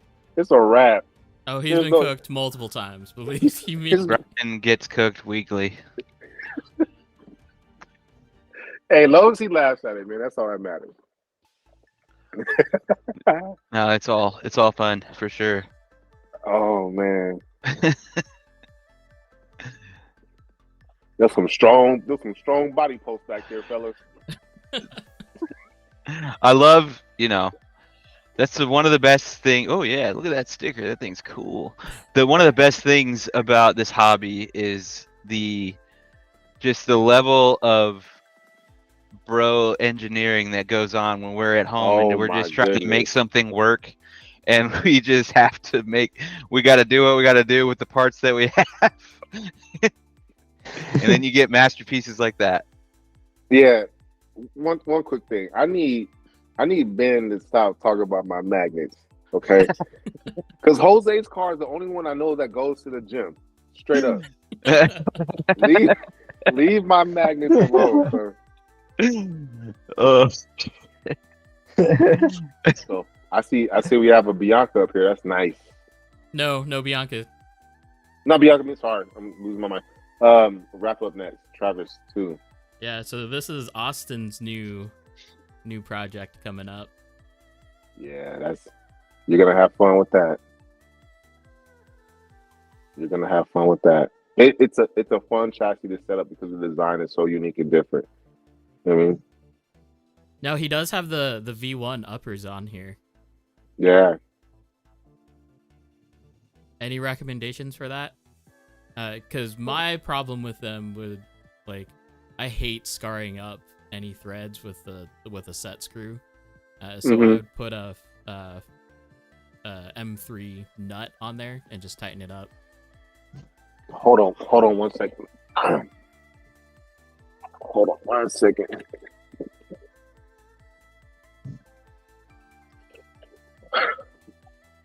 Whose chassis is this? Austin. If Austin wants these, he could get with me offline.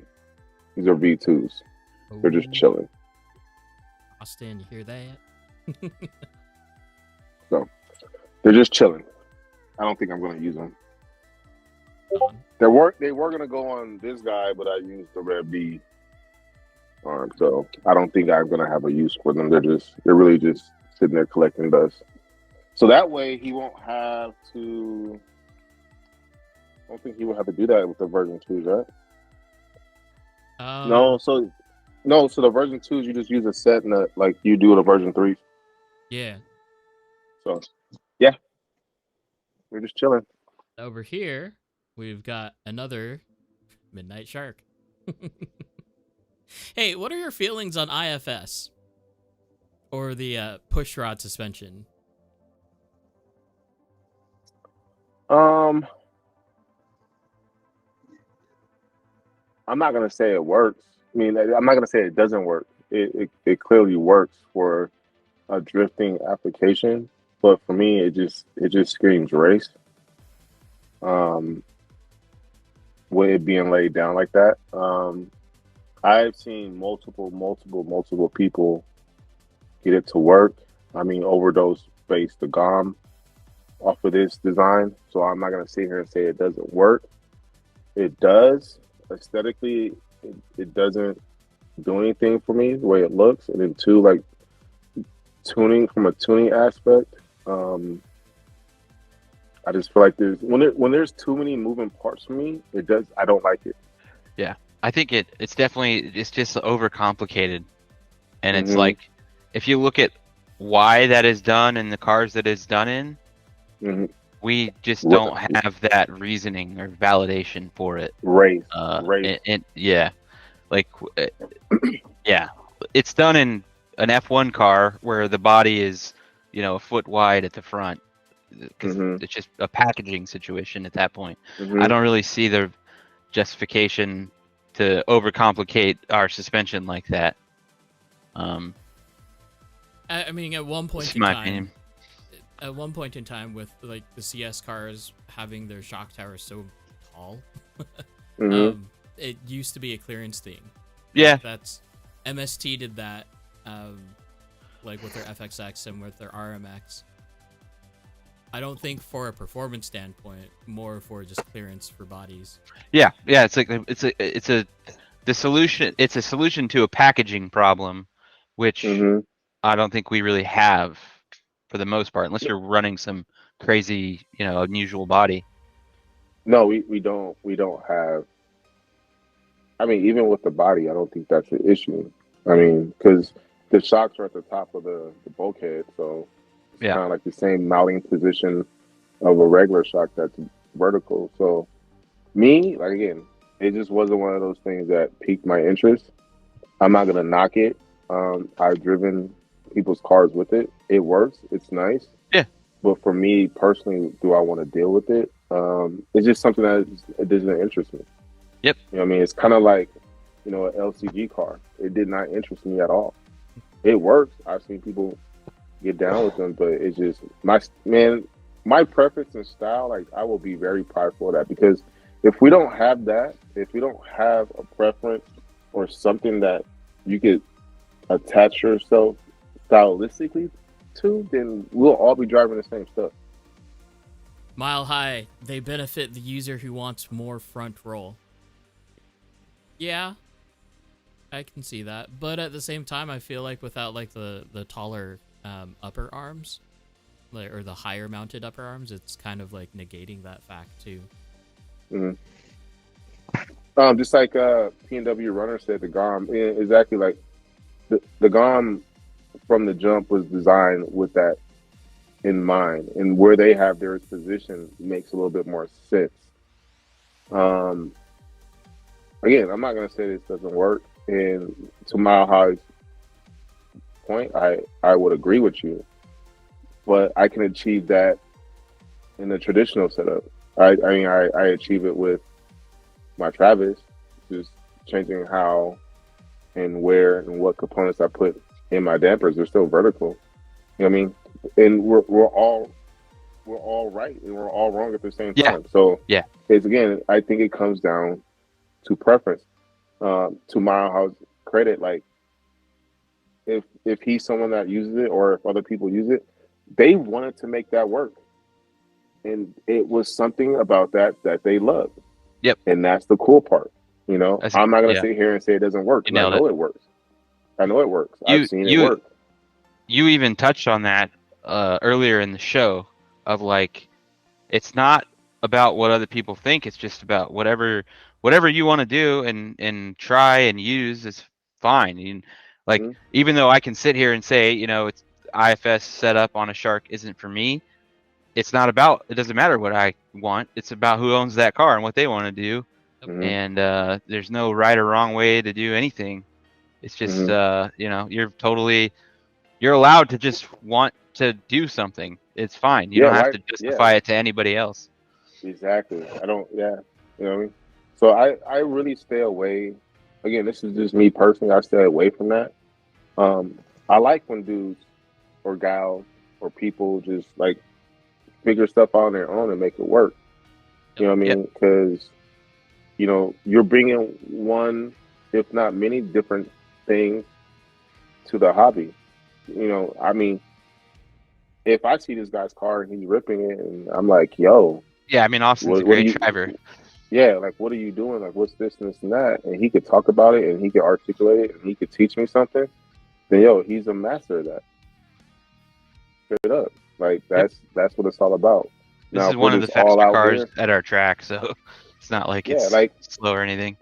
Yeah, it's like, if we're all out here trying to do the same thing and none of us are really achieving anything, like, that sucks.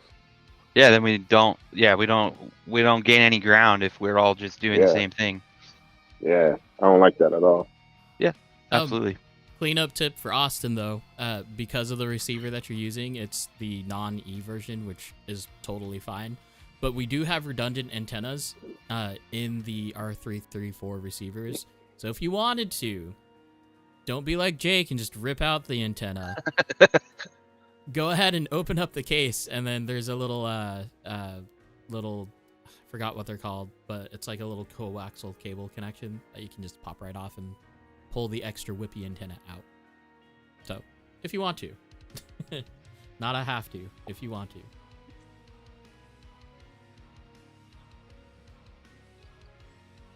Back to Jose. Oh my gosh, Jose, how much flake did you spray again? Like, it looks cool.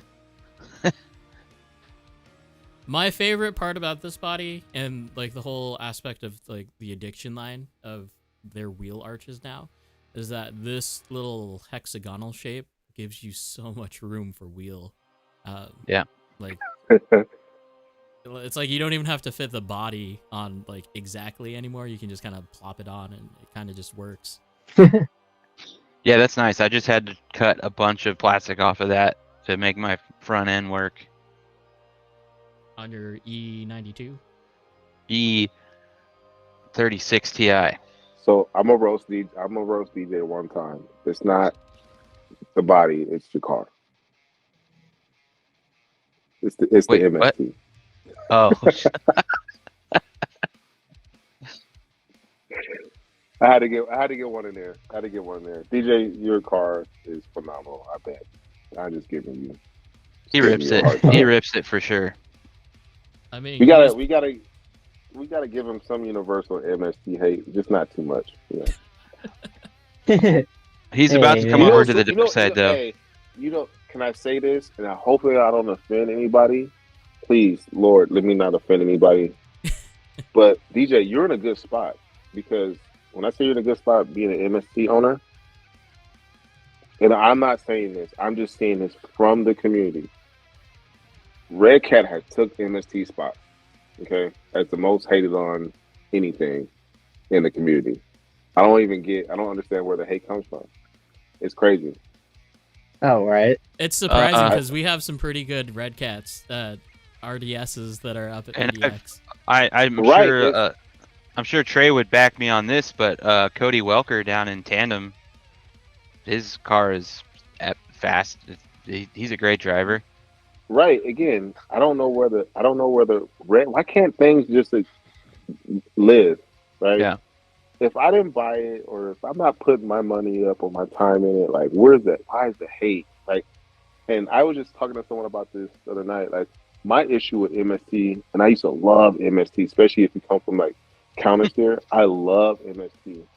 Is their supply chain issue? Like, I can't wait 2-3 months for stuff. I can't support you.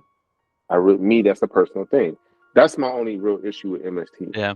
But like when Red Cat came on, I was like, man, like let people do and figure out the stuff they want to. Yeah. And, dude, there's just so much hate. It's funny.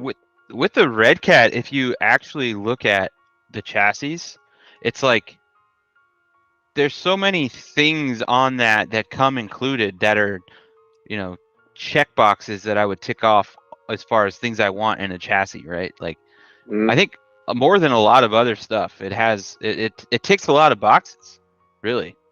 Especially like the builder kit or whatever it is. And then for DJ, like the MST thing is crazy because I'm someone who got into this fairly recently, and they just do a good job of marketing where, like, when you're getting into the sport in 2023, 2024, you inherently just see a ton of MST stuff. And I think that's evident at every track. Like, we constantly have got new guys walking in with MST, whatever. And it's just like, when you actually get into the sport, then it's like, oh, no, actually, MST is kind of frowned upon, in general in the communities. So it's just like, it's interesting. It's funny. It bothers me. It like generally bothers me because it's like, if this is if if it brings you into the hobby, like you were saying, like your analogy, like if it brings you into the sport, it brings you into the fold.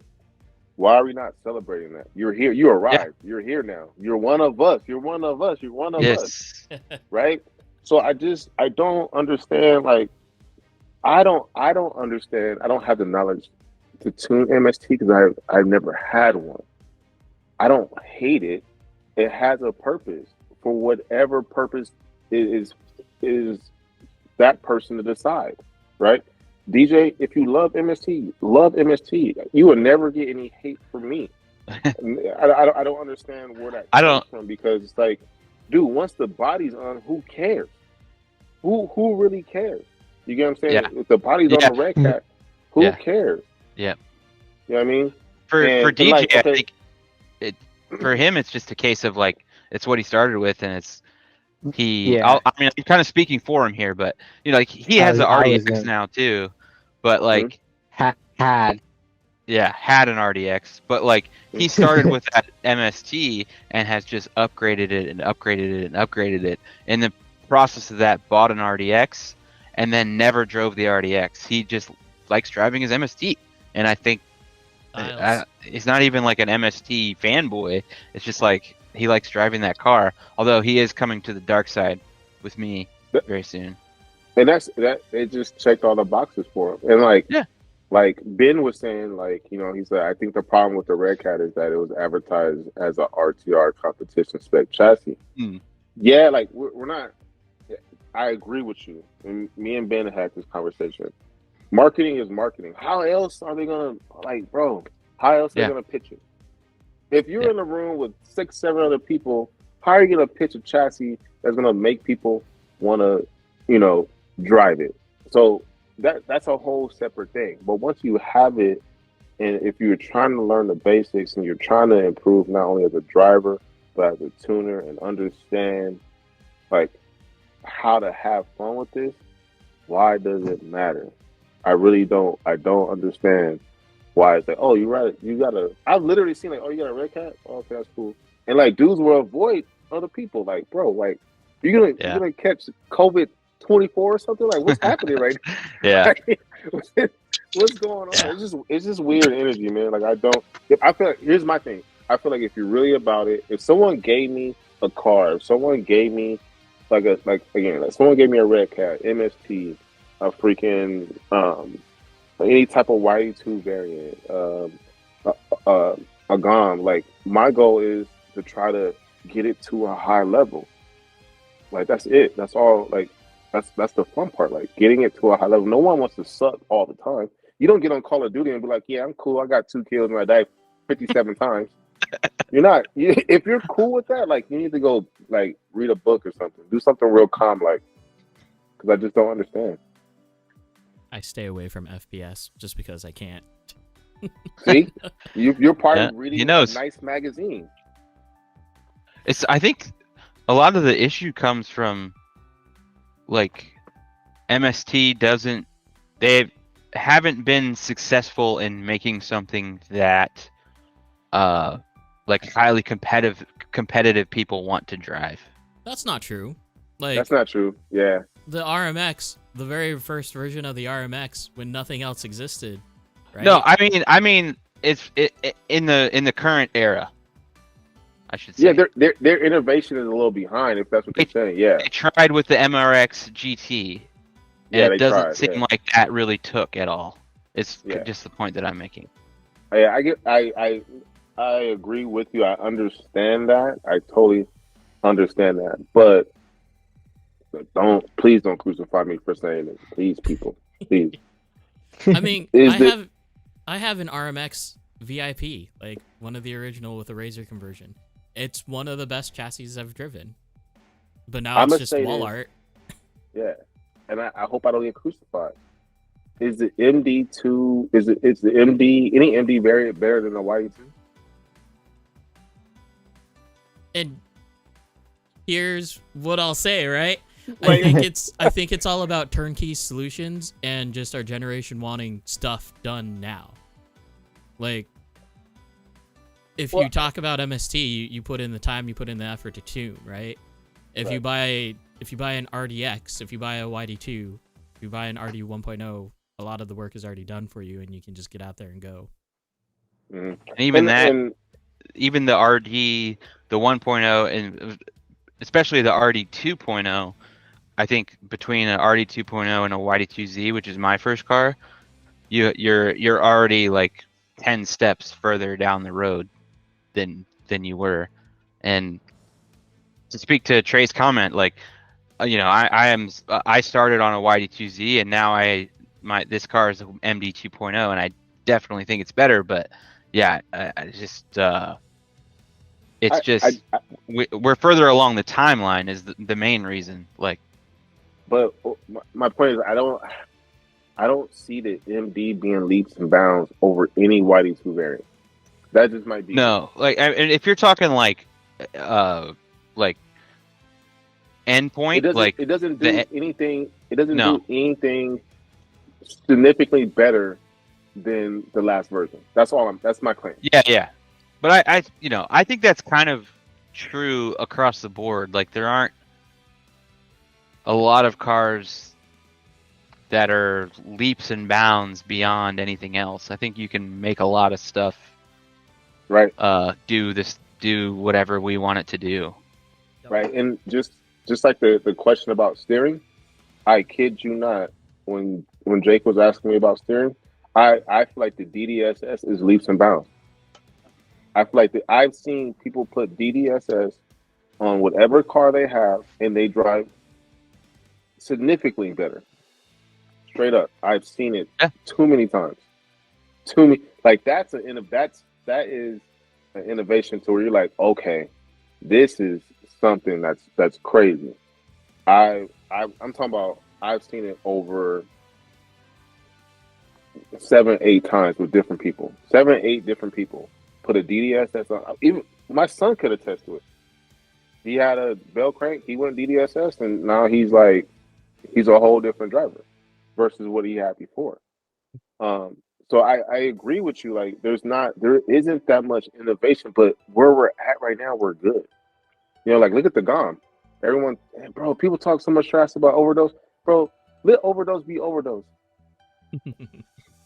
Like, they have their own lane. Like, we were talking about Kevlar system and everything. Like, that's their lane. If they keep wanting to come out with version 2, 3, 4, like, let that be. If that's what you want to buy, that's what you want to buy and rock. You know, it works. But don't sit there and be like, oh man, this is so much better than a GOM. Like, how are we gonna test this theory? Yeah. You know. Yeah, I think in general, like, there's not. I don't think anyone can say their chassis is the end all be all best thing. No, absolutely not. Because when personal preference come into it, then it's like, totally. we're too American for that. Come on. And even so, my experience the last couple of weeks, I recently, got into AccuVance and a 550 and a CD 700. I think that I harped on this a bunch last time, but like, your combination of what radio you have, what servo, what gyro you have, that it obscures so much of what your chassis actually feels like. I think all that stuff is that, most of what you feel and how your car feels is what the gyro, the servo, and the radio are doing together, Mm-hmm. And like, having this setup, I've experienced, like, you have so much control over how the car feels, being able to edit all those things. So I think for a lot of people, they may have driven an MST chassis or whatever, but it really depends on what servo and gyro and radio they were using when they drove it. Everything changes how it feels tremendously. So I have a question. I have a question for DJ. So we're talking about, you're kind of like the center of the subject. So Logan stated that you had a RDX, right? Yeah. Okay. So, and you had the MST, and what made you stick with the MST? Honestly. Yeah, I'm curious about that too, because you never drove your RDX basically at all. Yeah, I was actually looking at the timeline that I probably actually had the RDX. I probably only drove it for two months, and I don't know. I stopped driving it just because I noticed like when I was, and it probably could have just been a diff thing. I easily could have just swapped out a diff. I just noticed that like, you know, when I was in corners, I kept creeping up to people and just kept creeping up, and it was always constantly up on their side and was never been able to like be in a locked position. I mean, don't get me wrong, I always liked the RDX. Like it, you know, it holds angles, really fast of a car, but like just the stock diff, in my opinion, you know, it just was always wanting to be right there next to someone, and it could never really like just chill out and hang out for a second. And then with my MST, since it was on a ball diff, I was able to kind of like test and tune to try to make it to where I could, you know, have a little bit of that, you know, finesse and that play. And then I'd actually just recently switched to a CLSD in my MST. So, but it's so interesting to hear your side of that, because my memory is like you always had the MST, and then you got the RDX, and then the RDX, like as soon as you got it, was noticeably faster than the MST car. But then I always found you driving the MST, and it's just like hearing you describe why you didn't like that. Now it makes so much sense, right? I know it's hard to drive. It's hard to chase when your car is much faster than the other car, right? Like with the MST, you can just kind of rail it, and it just goes as fast as it goes, and it doesn't jam you up a bunch. So it's funny. And then the other side of that is now your MST is just as fast, if not faster, than the RDX ever was. So Well, yeah, it's a fun journey. He gave me the answer I was looking for. Yeah. Which is awesome. And you said it and you pointed it out. It could have been 2 or 3 or maybe 4 other variables, but you pointed out the dip, and you're just like, it didn't check a box for you, bro. You're like, it's not fun for me. I don't want to do it with this. That's what it came down to. I don't want to do it with this. Yeah. So go back to my original point, like why hate? Because you're like, you articulated like why it wasn't for you, and this MST was. Yep. So I'm happy for you. And when I see you, like, let's get doors. Like, it's simple as that. Like, get in your best vehicle. And going back to, I said, like, Alfredo was like, yo, put your car away. Right? You were just like, I'm not willing to deal with this, so I'm going to get my old car. And that's okay. Right? Yep. And versus me, I was like, you know what, I'm gonna suffer through it, and they're going to make fun of me and roast me and whatever. And then I come out with my shark, and then it's like, okay, everyone's all happy now. Right? Yep. So, but I love that you identify, like, hey, this was something I noticed in this component and this and that, and you know what? It didn't make you fall in love with it enough for you to be like, you know what? I'm put time in it. Yep. And that's okay, because when the RDX came out, everyone jumped on it, just like the shark. Everyone jumped on it, and the real people that fell in love with them stuck with them, and other people just kind of went that other chassis, you know.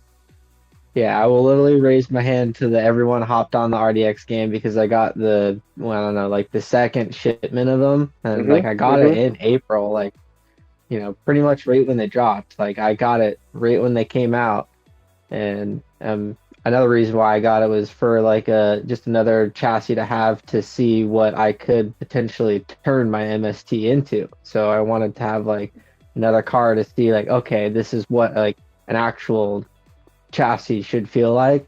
Now let's see if I can translate that into what my car feels like right now. Yeah, straight up guinea pig. It's okay.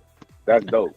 Like, hey, I'm gonna use this, and your services are no longer needed, and it was nice knowing you. You cut ties. And it and now he's gonna buy MD2 now. Yeah, it's in the hands of someone else, and I'm in the process of trying to figure out another chassis, which is probably the MD2. But you know, things are still up in the air. DJ loyal, goodness. He's like, well, maybe. Man. Just for some background trade, DJ, I would say DJ is who I drive with the most. Okay. Okay. So you know, if So you hear know. if I sound kind of harsh on him, it's just because we drive together a lot. Yeah, I get it. And it's like I get it. Logan, stop being selfish. You want to make him do something so you can feel good about your car. No. They want me to stop buggy No. racing and actually drifting so I can The bang only doors with thing to not them. do is buggy race so much, and that is selfish. See, I knew there was a little bit. So what you need to do is go buggy racing with DJ. Is what it sounds like. Yeah, you need to start. But I'm freaking- too sweaty with drifting, so. Wait, what? Why does that matter? Oh, so look, check this out. This is my puppy Nile. Look at that underbite, bro. He can't help himself. No, he's fine. Like He's perfect. Put your teeth away, bro. He's perfect. He looks like he's having a great time. The only roast here is that it's amazing that you found water in Arizona. No, stop it. Stop it. Don't talk to us like we're in California. We have water, sir. We have plenty of it. I know. And it's I'm not, from and it's there. not being I'm just recycled. self-hating. It's not piped in on the. Yeah, for real. Yeah, I've just been running through these pictures because All right. we won't have time. I have to roast. I have to submit my dog.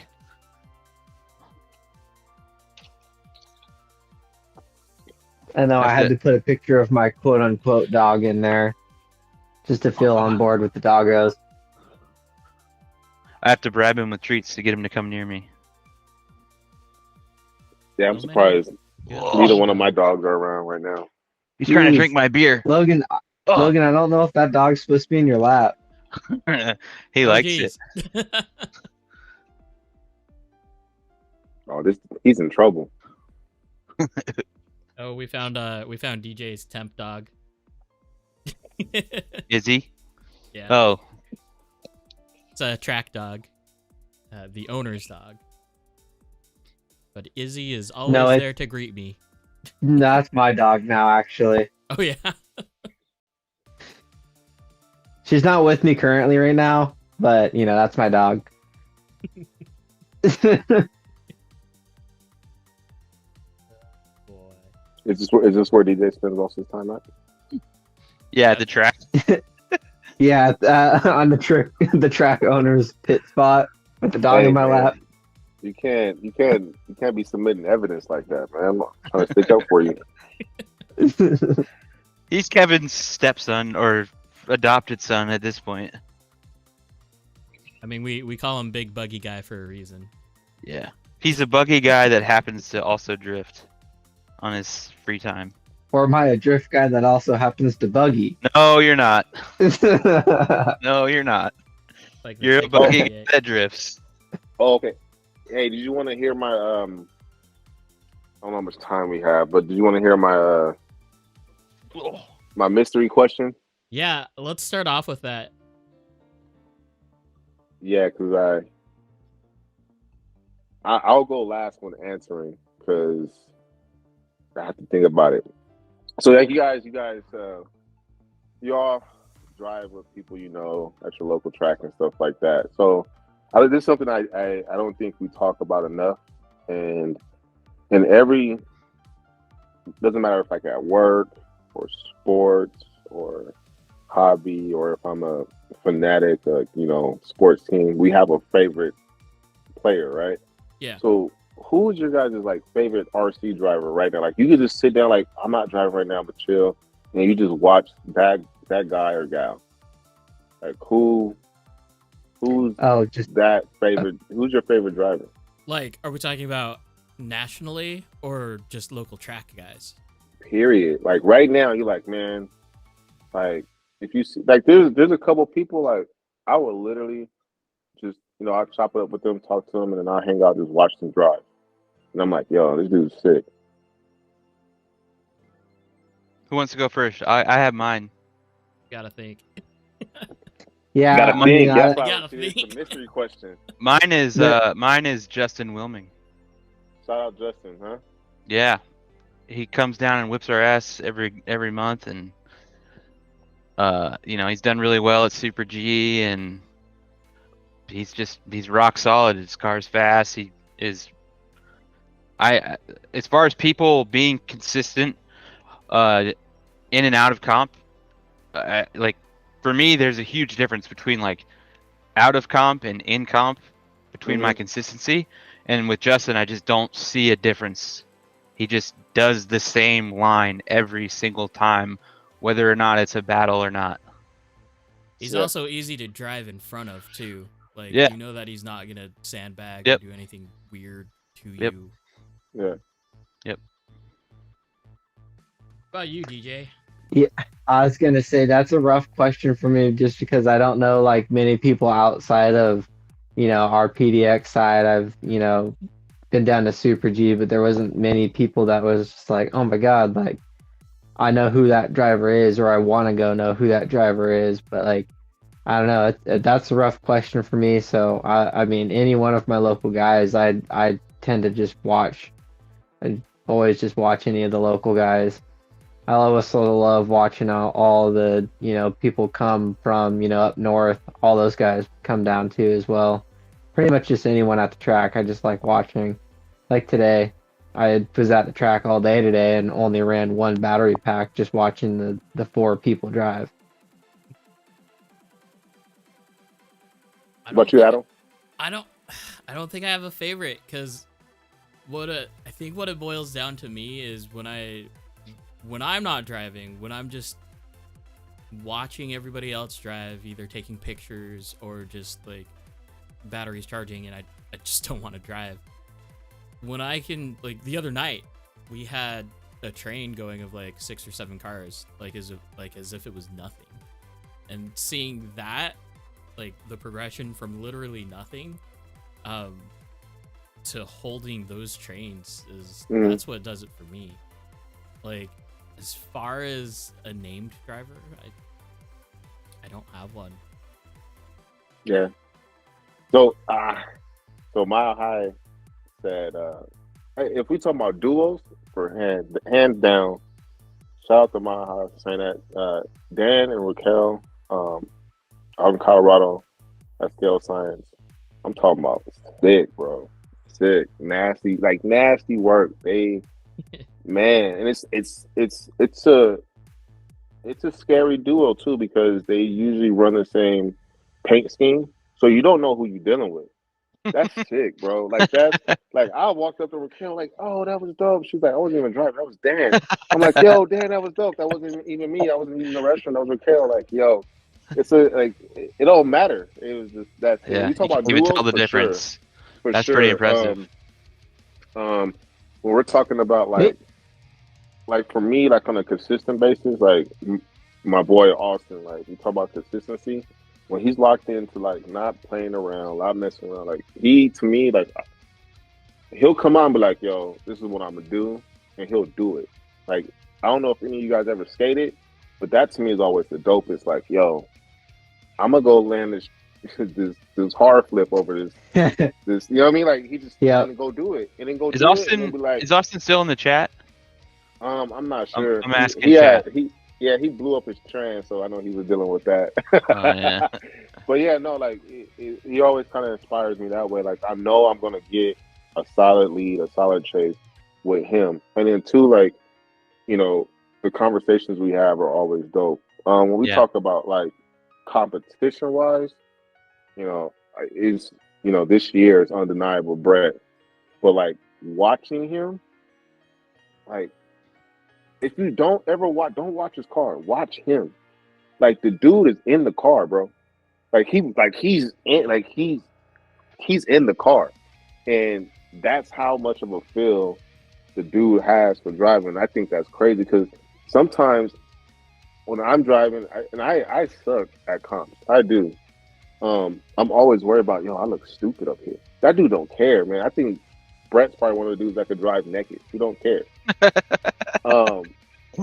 And then when it comes to session, like this is my last one. When it comes to session, like again, we catch up before we got on. We were talking about in the pre-chat. Like I'm a big component of like DJ was saying, like when guys come down and stuff like that.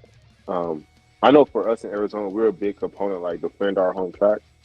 If I go somewhere, like I expect the best drivers to give me the bet. But like I've been around this dude a couple times, and I've seen him, and he don't care. He don't care. He like he would throw his car anywhere, and that's Jordan. With Rolling Garage, Team Heartbreak, like dude would just throw some nasty stuff. And the crazy part about it is he would do it to where it's chaseable.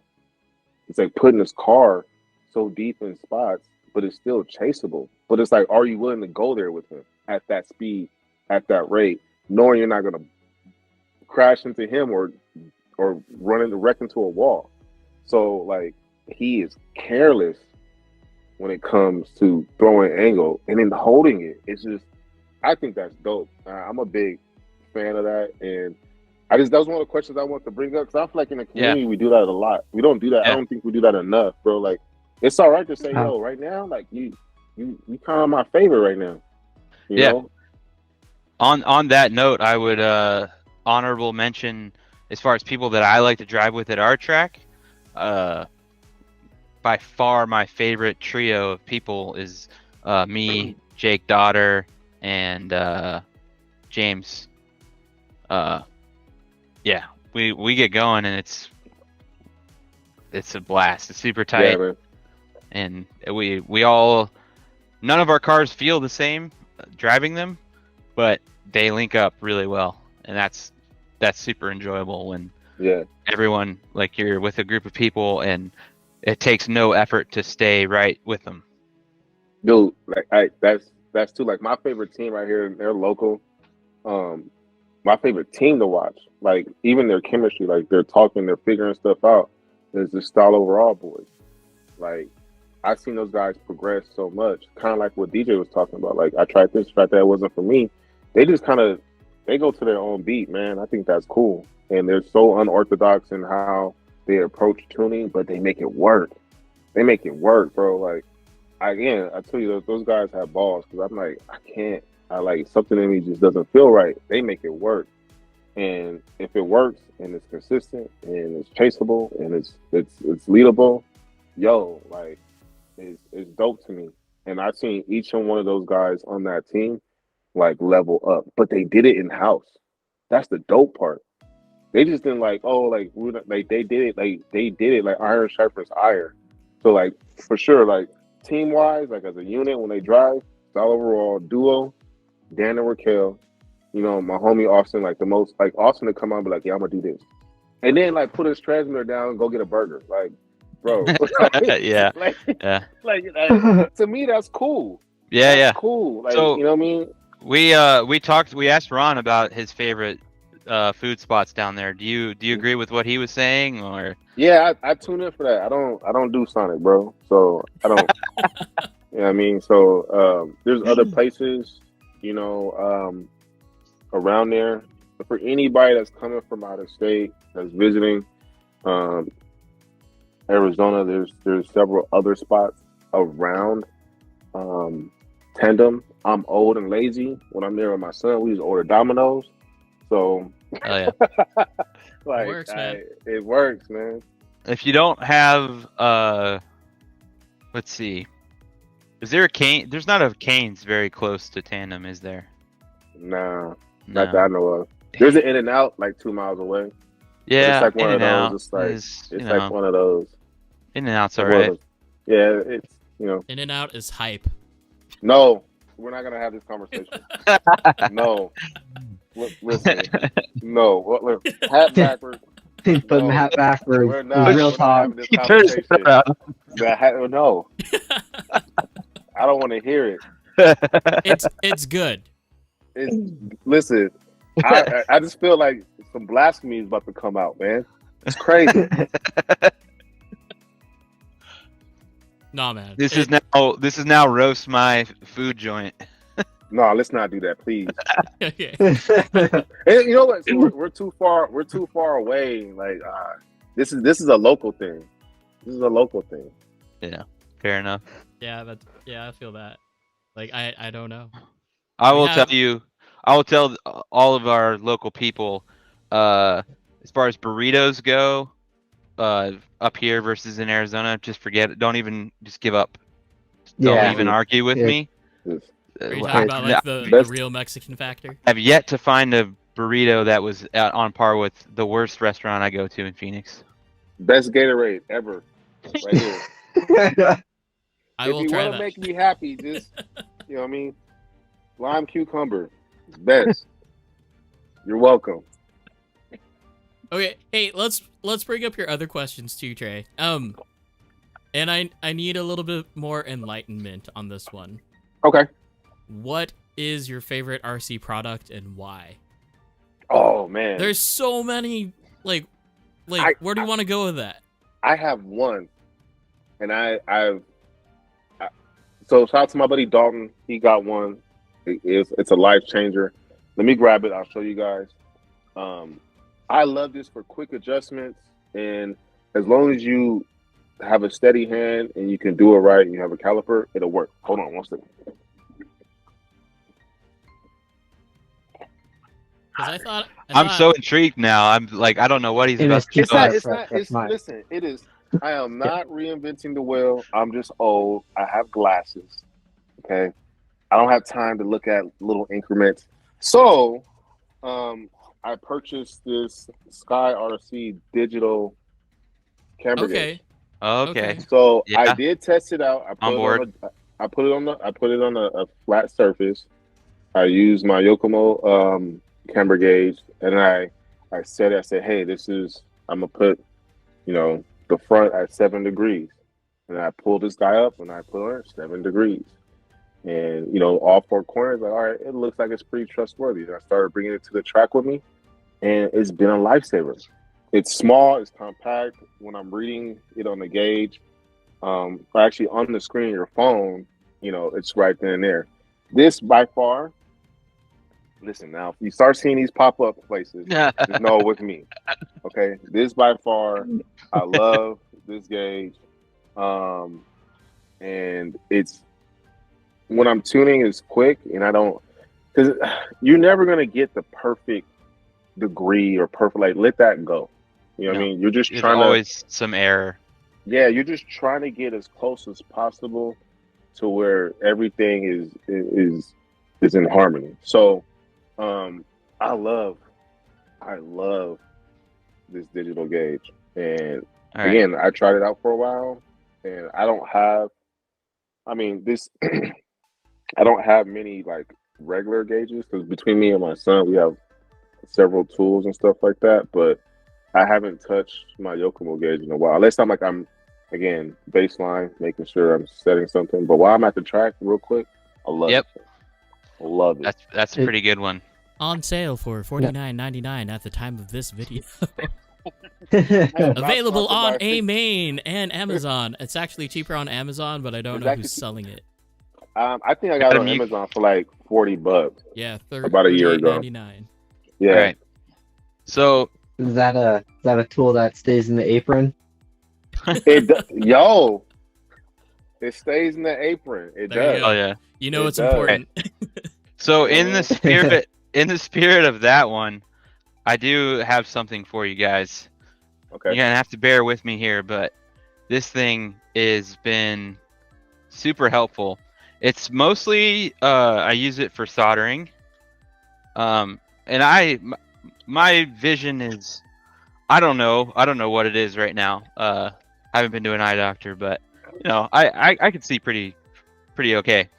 But so I got this bad boy off of Amazon, and rocking the dentist glasses. Yeah, I bust this thing out whenever I'm soldering, and it is so good. It helps. Bro, you look like a spy. I can like a dentist.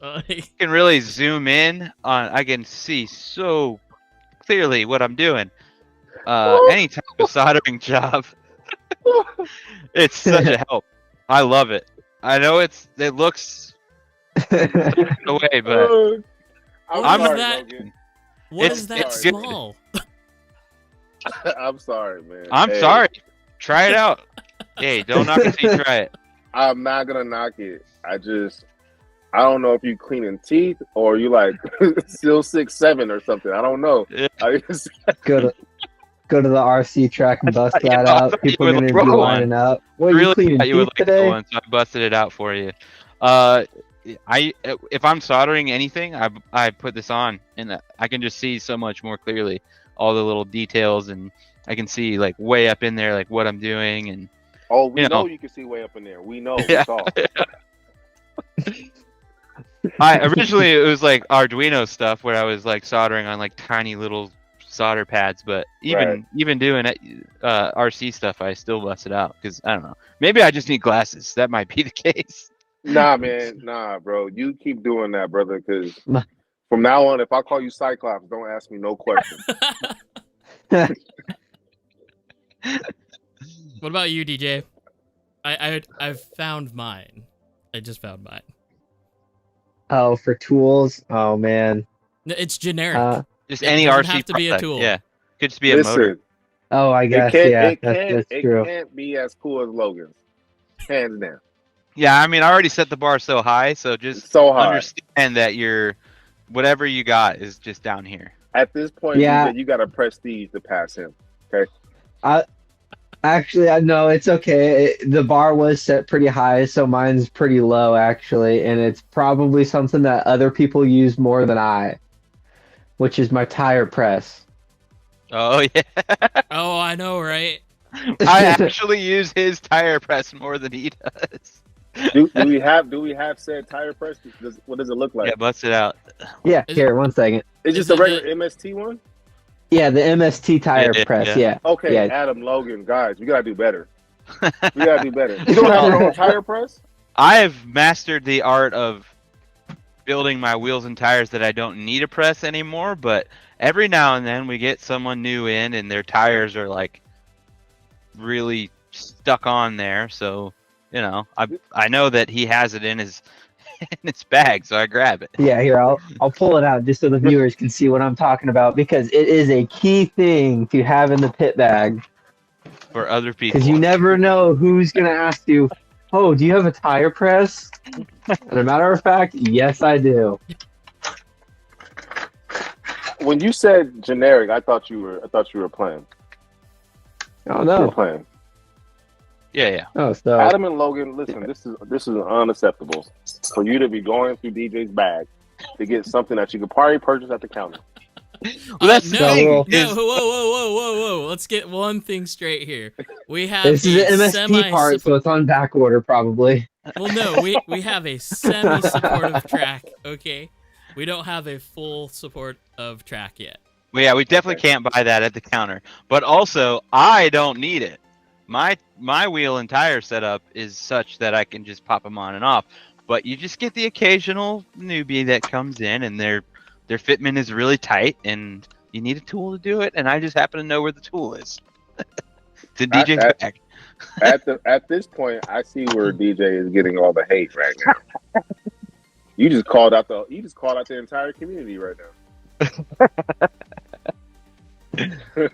Look, the way I look at it is, you know, what's yours is mine, and what's mine is yours. We all have the tools. We can. Oh God! I like each other that. out. I like that. Yeah, I am. Put them back. Put it back. Put 'em back. Put it back. MST Yeah. part. But put it back. We don't need another situation. Yeah. I am one of the. In my own defense, I will say I am one of the guys that brings like everything I own related to RC to the track every time, and if anyone needs anything that I have, I'm willing to share it. There's a few of us like that at the track, Yes, and then there's also those that just show up with like their car and a controller, and then just depend on everybody else for their tools. So yeah, that's dope. So here's mine. Sky RC. It's a the battery Omega discharger. Charger. Yeah. Oh. Discharger. Because too many of us don't care about battery maintenance, and No. I've had way too Nope. many puffy batteries just because I don't take care of my batteries, and that's a- minimized it a lot. That's a good one. That's a good one. And as long as you look for the right charger, you can still get a pretty decent like discharge from them too, like the the iChargers. My small little X6 that I use can go up to 4 I like amps. the little one. Yeah. So you talking about the ISDT? I love those. Not that the iCharger is what I use. Oh, the iCharger. Okay. Got you. Actually, that's another cool thing Do you, too. do you want a high discharge rate? It depends. Like, so if you have a dead cell, right? Mm-hmm. You can do a 40 amp charge like you race boys do, and then bring it back down and cycle it. You seem surprised by that, Trey. Yeah, kind of. Yeah, race boys be race boys. Yeah. Yeah, I'm glad my charger can only go up to like 6 amps. Yeah, that's crazy. But check this out, like, because for the longest time I was looking for like a compact charger, but we are now to the point, because like all the good chargers, you always have to have a separate battery, or not battery, but a power, DC power supply, right? So that in itself can be cumbersome. So what I've got it down to is this. So here's a charger. Here's 100 watts right here. Just in like a USB-C laptop charger. Right. So yeah, I'm pretty proud. I mean, that's sick. Anyway, yeah, that. I mean, it's a nice travel size too, so I'm always interested in that, for Yep. sure. For sure. We got some pretty funny comments over here. Austin's talking about I use tray scale all the time. Well, I have a digital scale because talking about weight again, I still don't know, but it's the Sky RC digital scale, and Austin does ask me for that every once in a while. And then Mile High, hot is fast. That's the reason why it just broke me down. That's a good one. Hot is fast. Hot is fast. The scale thing is 100%. That's another one of those tools that, like, I know of a couple people that have them, so I haven't bought them yet because I just asked them.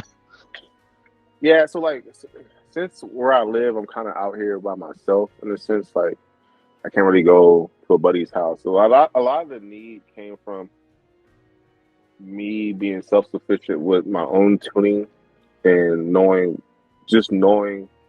where stuff is at. So a lot of the tools I have came out of necessity of, if I'm going to do this tuning thing, I want to know, where am I at as far as weight and what increments are here and there, and kind of jot stuff down so I know. So I got to the point where I'm like, there isn't really a local shop near me. Tandem is easy 45 minutes to an hour away from me. Yep. So that's why that ended up happening. I grew up on 35th in Peoria, so mm-hmm. I know all about it. And I am the person that will eventually have every single tool imaginable. It just hasn't been in the budget as of yet. But I think what we're talking about right now also relates directly into your second question. Years of in the hobby versus experience in the hobby. So yeah, when I was texting that, what I meant to say was like years in the hobby, right? I'm trying to phrase this without sounding mean. And it's a real thing, and it happens in so many different fields. I don't. What I mean is, like you're serious enough. I don't think it will sound mean. I think we all understand that you know what you're talking about. So, say someone has been in the hobby for 7 years, right? Yeah. Because you've been doing it for 7 years necessarily doesn't mean you've been doing it good. Yep. Fair. Totally fair. Or you can articulate and help other people to a certain level. You kind of just plateaued, right? I don't see it as much anymore, but kind of like when I first started, it was kind of like, I've been doing this for a while. It was kind of like when people say that, like, kind of like, shut up, don't ask me that, or I know what I'm doing, you don't. It was kind of like, it was a real sharp, like, none of that matters. Now, if I ever drive with you, I'm not gonna ever be like, how long you been doing this? I don't care. I don't. It doesn't matter. Knowledge is knowledge. Knowledge is knowledge. Facts are facts. And you know, certain things just come down to physics, right? So that's kind of one of the things that kind of wrote to the other question that kind of just it kind of bothered me when I first got into it. It kind of turned me off. And if I didn't live where I lived, or if I had to deal with certain people a lot, I probably got turned off from the hobby because it was just like, dang, dude, like, is this the only way? Like, you're telling me this is the way, and I'm trusting you because I don't know any better. I don't know any better. So it's like, I'll give you an example. There was a guy I knew. He got AccuVan stuff. He's like, I got the best stuff. I got this. I'm all set up. I'm like, bro, are you ready for that? All I keep hearing, all I keep reading, in the research that I'm doing for myself, it has a steep learning curve. I know I'm not ready for that, right? And I'm not even talking about driving. I'm talking about tuning. And I'm like, I feel like you are kind of like where I'm at when it comes to like the knowledge base. You just don't have it. I'm not trying to be an ass. No, yeah. But bro, are you gonna be okay with that? Man, dude got all the AccuVan stuff, real cool, looked nice, and his car drove real bad. I haven't seen him recently. Yeah. And it's kind of like, it sucks. One, you invested all that money. Two, you kind of lost a buddy in the hobby. And then three, it just is kind of like, it was almost self-inflicted. You know, so it's just one of those things, like, because you might have been doing something for a long time doesn't mean you're ready or that you have the knowledge you think you have because you just been here. Totally. That kills me. Like, you've been here. Yeah. Been here doing what, you know? Yeah. That's the part why I want to be mean. Like, yeah. Let's evolve. Yeah. Let's change. Ask questions. Like, let's figure it out together. Because for me, like, when I went to AccuVan, I had growing pains. When I went to GY, I've literally had people on message boards like, if you don't know what you're doing, then why get that? Because I feel like the situation I was at before. Let me like this: a Yokomo V4 is totally different than a GYD.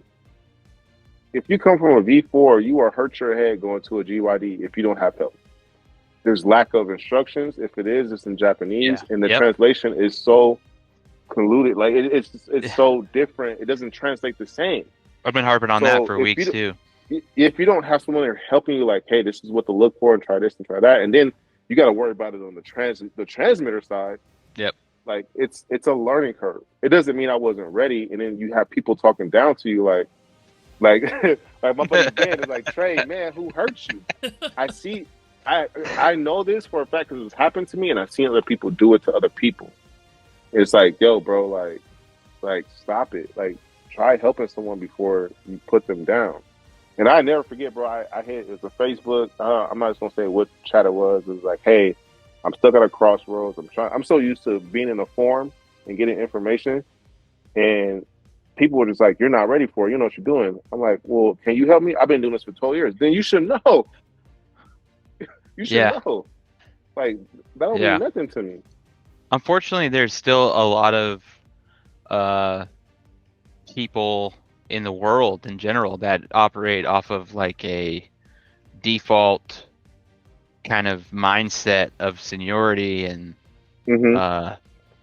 just kind of like, like you said, like the years that I've been doing this adds up, and that trumps everything that you could possibly say. Everybody learns at different rates, and everybody, you know, experiences and grows at different rates. And it's evident for us. It's like, for us at PDX, it's like extremely clear because, you know, a lot of us in our community started because of the track started in March. DJ and I are prime examples of that. Right. A lot of, I'll say this, a lot of my favorite people to drive with are people that started when PDX started. And not to ignore the fact that there was an entire huge drift community before PDX ever happened. It's just, I agree. I think the point you're making is just that, you know, years don't exactly make the man. Yeah. It's totally valid. It's totally valid. Yeah. Yeah. And the thing is, it's like, and I think that the hardest part, and I before I did RC drifting, I did on road 110 scale. So that is a whole nother beast. And you're literally on your own unless you have someone that, you know, is mentoring you. Yeah. There's harassment, there's weird etiquette, there's unwritten do's and don'ts. And we don't have too many of those in RC drift, but to act like you know something or you're better because of years that you've been doing it, when someone is asking help, like there's a difference between not doing the homework. That's not what I'm talking about, right? I'm not talking about like, oh, I got this, hey, let me hand this over, like you do it for me. That's not what I'm talking about. I'm talking about you legit tried every other aspect and you're like, I just don't understand. And it's belittling of people because they feel stupid. Like like if anything that gets me upset, like it makes people, oh, like, dang, I'm scared to ask because you're already nervous because you don't want to feel stupid. But it's like, dude, don't make that person feel even worse. Like I try to help people the best, and like for instance, like again, and I hate to use DJ, but it's the truth. Like he has an MST. Like, hey Trey, can you help me with something mechanical with my MST? Can you help me figure out why I at full lock, like I'm binding? I'll tell him straight up, like, bro, I don't have enough experience. I just don't. I don't have. Let's look at it and let's see if I could try to figure it out. But I'm gonna be honest with you. I'm kind of nervous to touch your car because I don't want to make it worse. Yeah. Like people just can't do that. Like, oh, well, my MST is good. Oh, that's why I'm asking you. Well, no, man. Like you just don't know what you're doing. Like you're not ready for that. Like what? I think with a lot of hobbies that I'll say, you know, our demographic gets into, so call that what you will call it, you know, male adults. A lot of hobbies that we get into, there is a tremendous pressure. I don't know the source, but there's a tremendous pressure to for lack of a better description, to know what you're talking about, like to be knowledgeable and to know what you're doing. And I think a lot of people are afraid to admit when they don't exactly understand or, you know, don't have like a first-hand knowledge of something, you know, or maybe it's not even being afraid to admit it. It's just not even like being honest with themselves that they aren't like, I'm okay with, you know, like the example you just gave, like someone asked me a question of something that I don't know about, I'm totally happy to just say, yeah, sorry man, I never tried that before, never used it. But I think in most of the like a lot of automotive communities too, like there's a lot of pressure to like to know everything that comes from ourselves. That comes with the, oh, I've been here for so long, and it's like, oh, these years, like instead of just being humble and just hitting the reset, like we could all gain knowledge from trial and error. Yeah, just be open-minded. Yeah, and if DJ's like, I think DJ, again, I'm using DJ as an example. Like if I say, hey man, I don't know, and he figures it out, I think he would be more receptive to be like, hey Trey, this is what happened. I figured it out. Now I know. Yeah, exactly. Like now I know. Like that's where the knowledge surpasses the years in anything you do. Yeah. I don't care. Like, you know what I mean? So if I've been doing this for 10 years and I say, DJ, like, you know what, I just haven't got around to MST because it's just not my thing. Like, let me help you with this, let me help you with this. And we're talking about it. And he comes in like 2 weeks later, like, yo, Trey, this is what happened. I checked this out. This is cool. Because then next down the line, like, it's no benefit for me because I don't use MST. Yeah. And that's the other part they'll keep, like the gatekeeping stuff. You see someone doing something wrong, and they're like hurting. They're Yeah. like, oh man, they're hurting. Like, just drop tuning that. session. Just drop. Yeah. Just drop Yeah. that gem on them. Like, what's it Yeah. gonna hurt you? Yeah, we have a great example of that, and so my perspective on it is like, I want to do everything that I can to improve the people that I drive with. So everyone that comes to our track, I want them to be the best version of their selves that they can be, because that only stands to make me better. Like it's a totally selfish reasoning, but like if they're better, then I get better. So yeah, iron that's sharpens what I iron. want.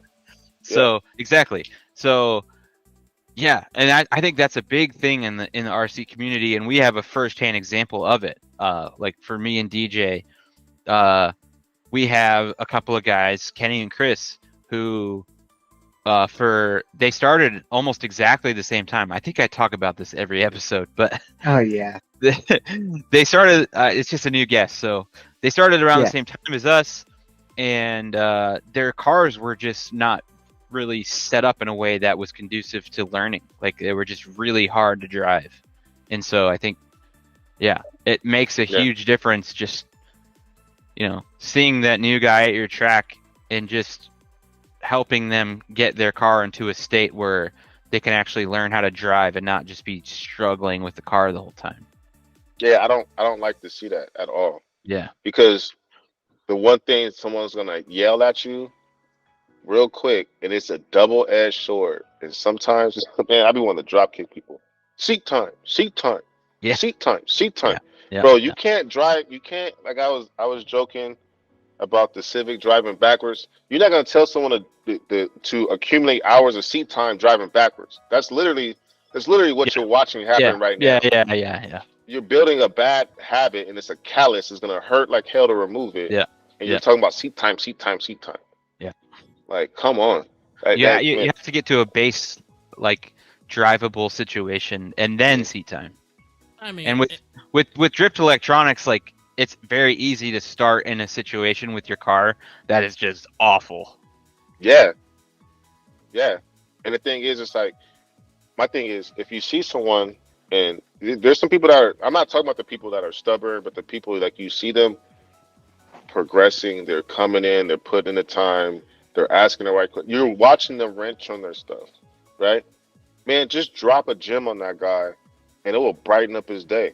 And then it'll come back tenfold, because whatever platform or whatever they're doing the trial and error for you. Like me and Kalai were talking about popping cans in the ESCs. I'm like, whatever you did, I don't want to do what you did. Yeah. So coming from a race background where we understand that, because in race, the only thing that matters is speed. That's the only thing that matters. There's way too many variables in RC drift that matter. I mean, your bodies, your paint scheme, your wheels, your offset, your suspension. Like, there's way too many variables that we don't need to sit here and gatekeep and try to be all secretive about. Yeah. Like, wrong is wrong and right is right. And if you see someone and they're progressing and they're they're doing the work, help them out, man. Yeah. Like, as simple as that. Help them out. That's my philosophy. Just share everything that I've learned, every setting, whatever. I don't care what it is. Mm-hmm. I will share it. I will help you get past whatever problems you have if I can. And I'll legit do the roundtable thing. So like, if Adam's like, Trey, hey, I'm having this situation. I'm like, man, we look at it. And I'll be like, all right, cool. This is what I think. Hey, Kalai, what do you think? Right? Hey, John, hey, Ron, what do you think? Right? Because then if there's something I might not be doing right, he at least has another way of going about finding out the information they need to find out. Versus me being like, oh, man, you don't know how to, all right, I got you. Like, you can do this, you can do that. Yeah. And then, because then what ends up happening is that person's like, I did everything you said to do, and it still sucks. Like I was saying about the individual that went AccuVents. He went everything. He got everything everyone was telling him to get, and he wasn't ready, and no one was willing to help him. Yep. Yeah. I mean, if you drop if you take someone who has been driving for like 5 months, they can get around the track, they're starting to chase and do close tandems, and they're using like a Revox and like some non-programmable servo, and you drop a 550 and a CDO, a brand new 550 and a brand new CD700 in their car, On comp it's day. gonna be impossible to drive. It just won't even. They need help to get that to something. The concepts and everything they need to check off is just going to be so over their head. And I tell people all the time, like, yes, this is great, but you got to have a baseline knowledge of this stuff. Yeah. And it's almost to the point, like Logan, we're talking about the car community. When you had a question, what did you do 10 years ago? You go to a forum. Yeah. You went to a forum, right? Yeah. And that takes a lot of the edge off of it. Yeah, I'm not knocking Instagram or Twitter or anything, but I don't know if some of you guys even know, but like Drift Mission was a thing. Yep. I love Drift Mission because there was so much information and no one was knocking no one. Because you know why? Because everyone felt like they sucked, but there were good drivers out there, so they were like, let's make the community great because we're all trying to be good. And they shared so much information. Bro, when people share stuff, now it's like, yo, why are you doing that? Like, why is it so taboo to share stuff? It's crazy to me. I don't understand. Yep. I think for anyone watching, to just kind of paint a broad like topic or headline of this whole conversation is just like, it's important to have your car, use your community. Hopefully there's enough people there, and there just is people that will help you get your car to a drivable, like, decent state. And then the most important thing is seat time and like finding stuff out for yourself. But seat time is huge. I mean, seat time is man, that's the best improvement. So Ben and Adam brought up like Groovy Drift and then Blue Star for You. Like, dude was, the Eagle Racing R31 16 FM. Like, he was figuring everything out and driving with his buddies and giving you information and content on everything he was doing to help out the community at that time, which was dope. We don't have that no more. And I'm like, why? I'm like, why? I remember when Adam interviewed me at Super G. I'm like, yo, can I get my car? You're like, yeah. I'm like, I don't even over here. Let me show you, right? Because at the time, a Bianca was taboo. It's not that I didn't want to talk about a shark, but I feel like it's kind of every region that had a shark kind of already ironed that out. Yeah. So I'm like, let me talk about this. I was so willing to show it. I wasn't, you know what I mean? Like, whatever you can see is whatever you can see. We talked about shock setups today. Like, whatever is going to help everyone. It doesn't mean, bro, you can have on the same cleats as me. Doesn't mean you can run faster. Yep. Yeah, I mean, my theory is like someone can give you every spec of their chassis, and they can get it, and it won't drive the same way for them that you drive it because they're not you. It's so just specific to a person how they feel. Yeah. We are tailor-made suits here, like for cars, like 100% of the way. Sorry, you guys got me fired up about that one. I'd be wanting. I'm sorry. That should have came in way earlier. People are trying to go to bed. Like, time and time again, I've seen anyone that's new into the community will always, the common denominator is like, they come in, they see how chill and how welcoming drift community is, like RC drift community is, and that's why they stay in it. Like, if we are talking drones, like FPV drones, the minute that you say that you fly in stability mode, you will get shot down. Like, almost, you didn't learn right. Go. Yeah. Sometimes in the simulators. I mean, that's kind of how I feel about people that use ABCS mode, but it's whatever. I'm just kidding. I'm being sarcastic. I was gonna say, man, because at that point, just take the gyro away if you want to talk like that. That's true. I mean, that's a good point. That's a good counter to that argument. Steve did the article on it, right? Fujita? Yeah. And I Takes picked his too much brain brain power.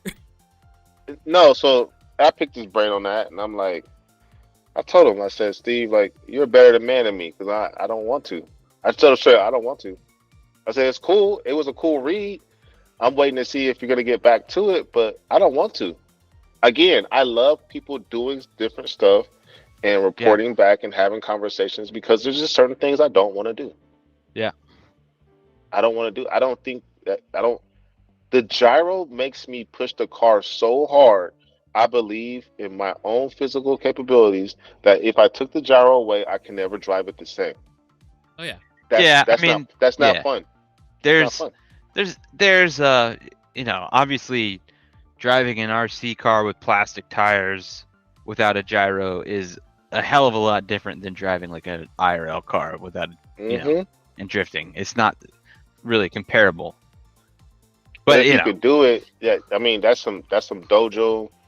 That would be insane. Man, like that's some Jedi stuff. Like that is straight dope. Jedi. That's Jedi magic. That's And but you know what's so cool about that? Yeah. So you know what's so cool about that? We talk about that, and this is what I want. This is what I hope the community does. We talk about Steve going gyro-less, right? But I've watched Steve watch other drivers and be like, man. Like for example, I was watching Steve when Alfredo put down a 95 at finals, and he was like, and the judge was like, that's 95, right? He was like, damn, you know what I'm saying? Like we talk about Steve, and that's what I'm saying. Like why we need to just community, we need to guard this and keep everyone in here, and just be honest with each other, and just be a fan of each other. Because I'm telling you, like in our area, I know in our area, and Ben is in the chat, when COVID hit, that's where RC Drift really took off. But let's think about before COVID hit. No one really cared about RC Drift. What if that just happened today? It just went away. We'd be a lot of sad dogs. Think about the memories, the traveling, the food, the conversations, the ups and downs, like everything. Yeah. You would be sad. If tomorrow just went away. Yep. That would be like my entire social life. Yeah, because in 2020 we didn't have like RC Drift thrived off of that. It's like a lot of people forget that. Like this isn't a fad for me. Like me and Austin talk about this all the time. This is a lifestyle for me. I love RC Drift and it's a passion. You know what I mean? So it's crazy. You know, like Carl just said in the chat, like real tracks closed. Like things were closing down, and I think some of us, you know, going back to the years they've been doing this, some of us have forgot that. Like that might have kept you sane. You know, the suicide rate, people were losing jobs. You held on to that thing like it was a newborn baby. So I think we need to get back to that. We need to cherish that and help it grow. Because if it gets to the level, like Adam was saying, like with drones, if it gets to the level of you know, off-road racing and stuff like that, then we could kind of like worry about our own, because now it's kind of like you got to fend off the industry plant. Yeah, we're not quite at that point yet.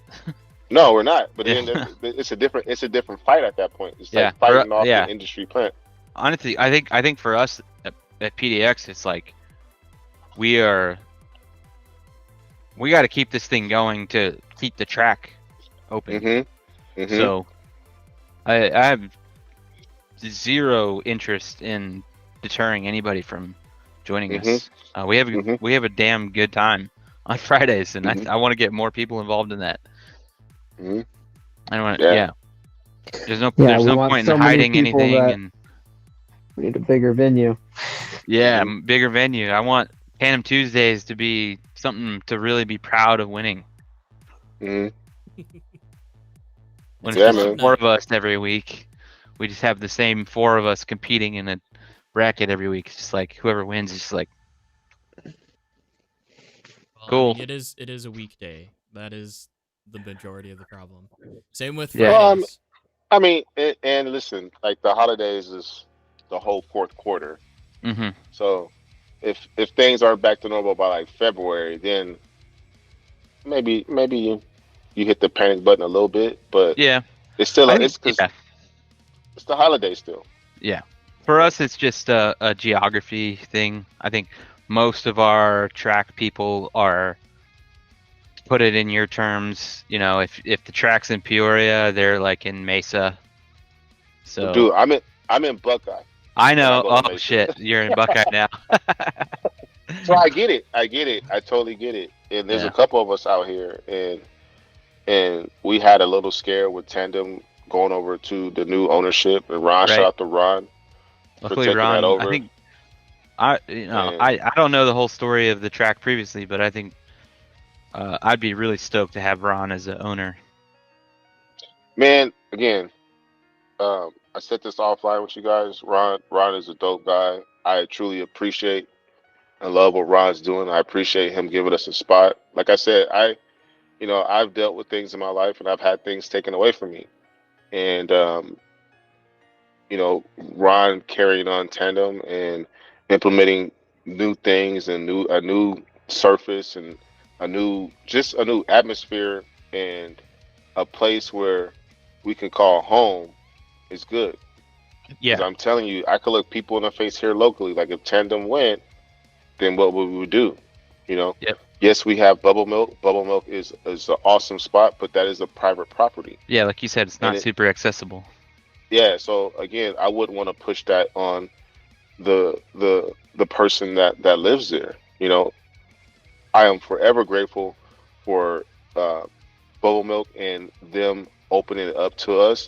Of But course. at the same time, in the back of my head, I'm a person too, and I don't want to overstay my welcome and push things. And Yep. that's a private property. But when you have a Yep. business, you have to support the business. Yeah, they kind of have to let you go there when they're open.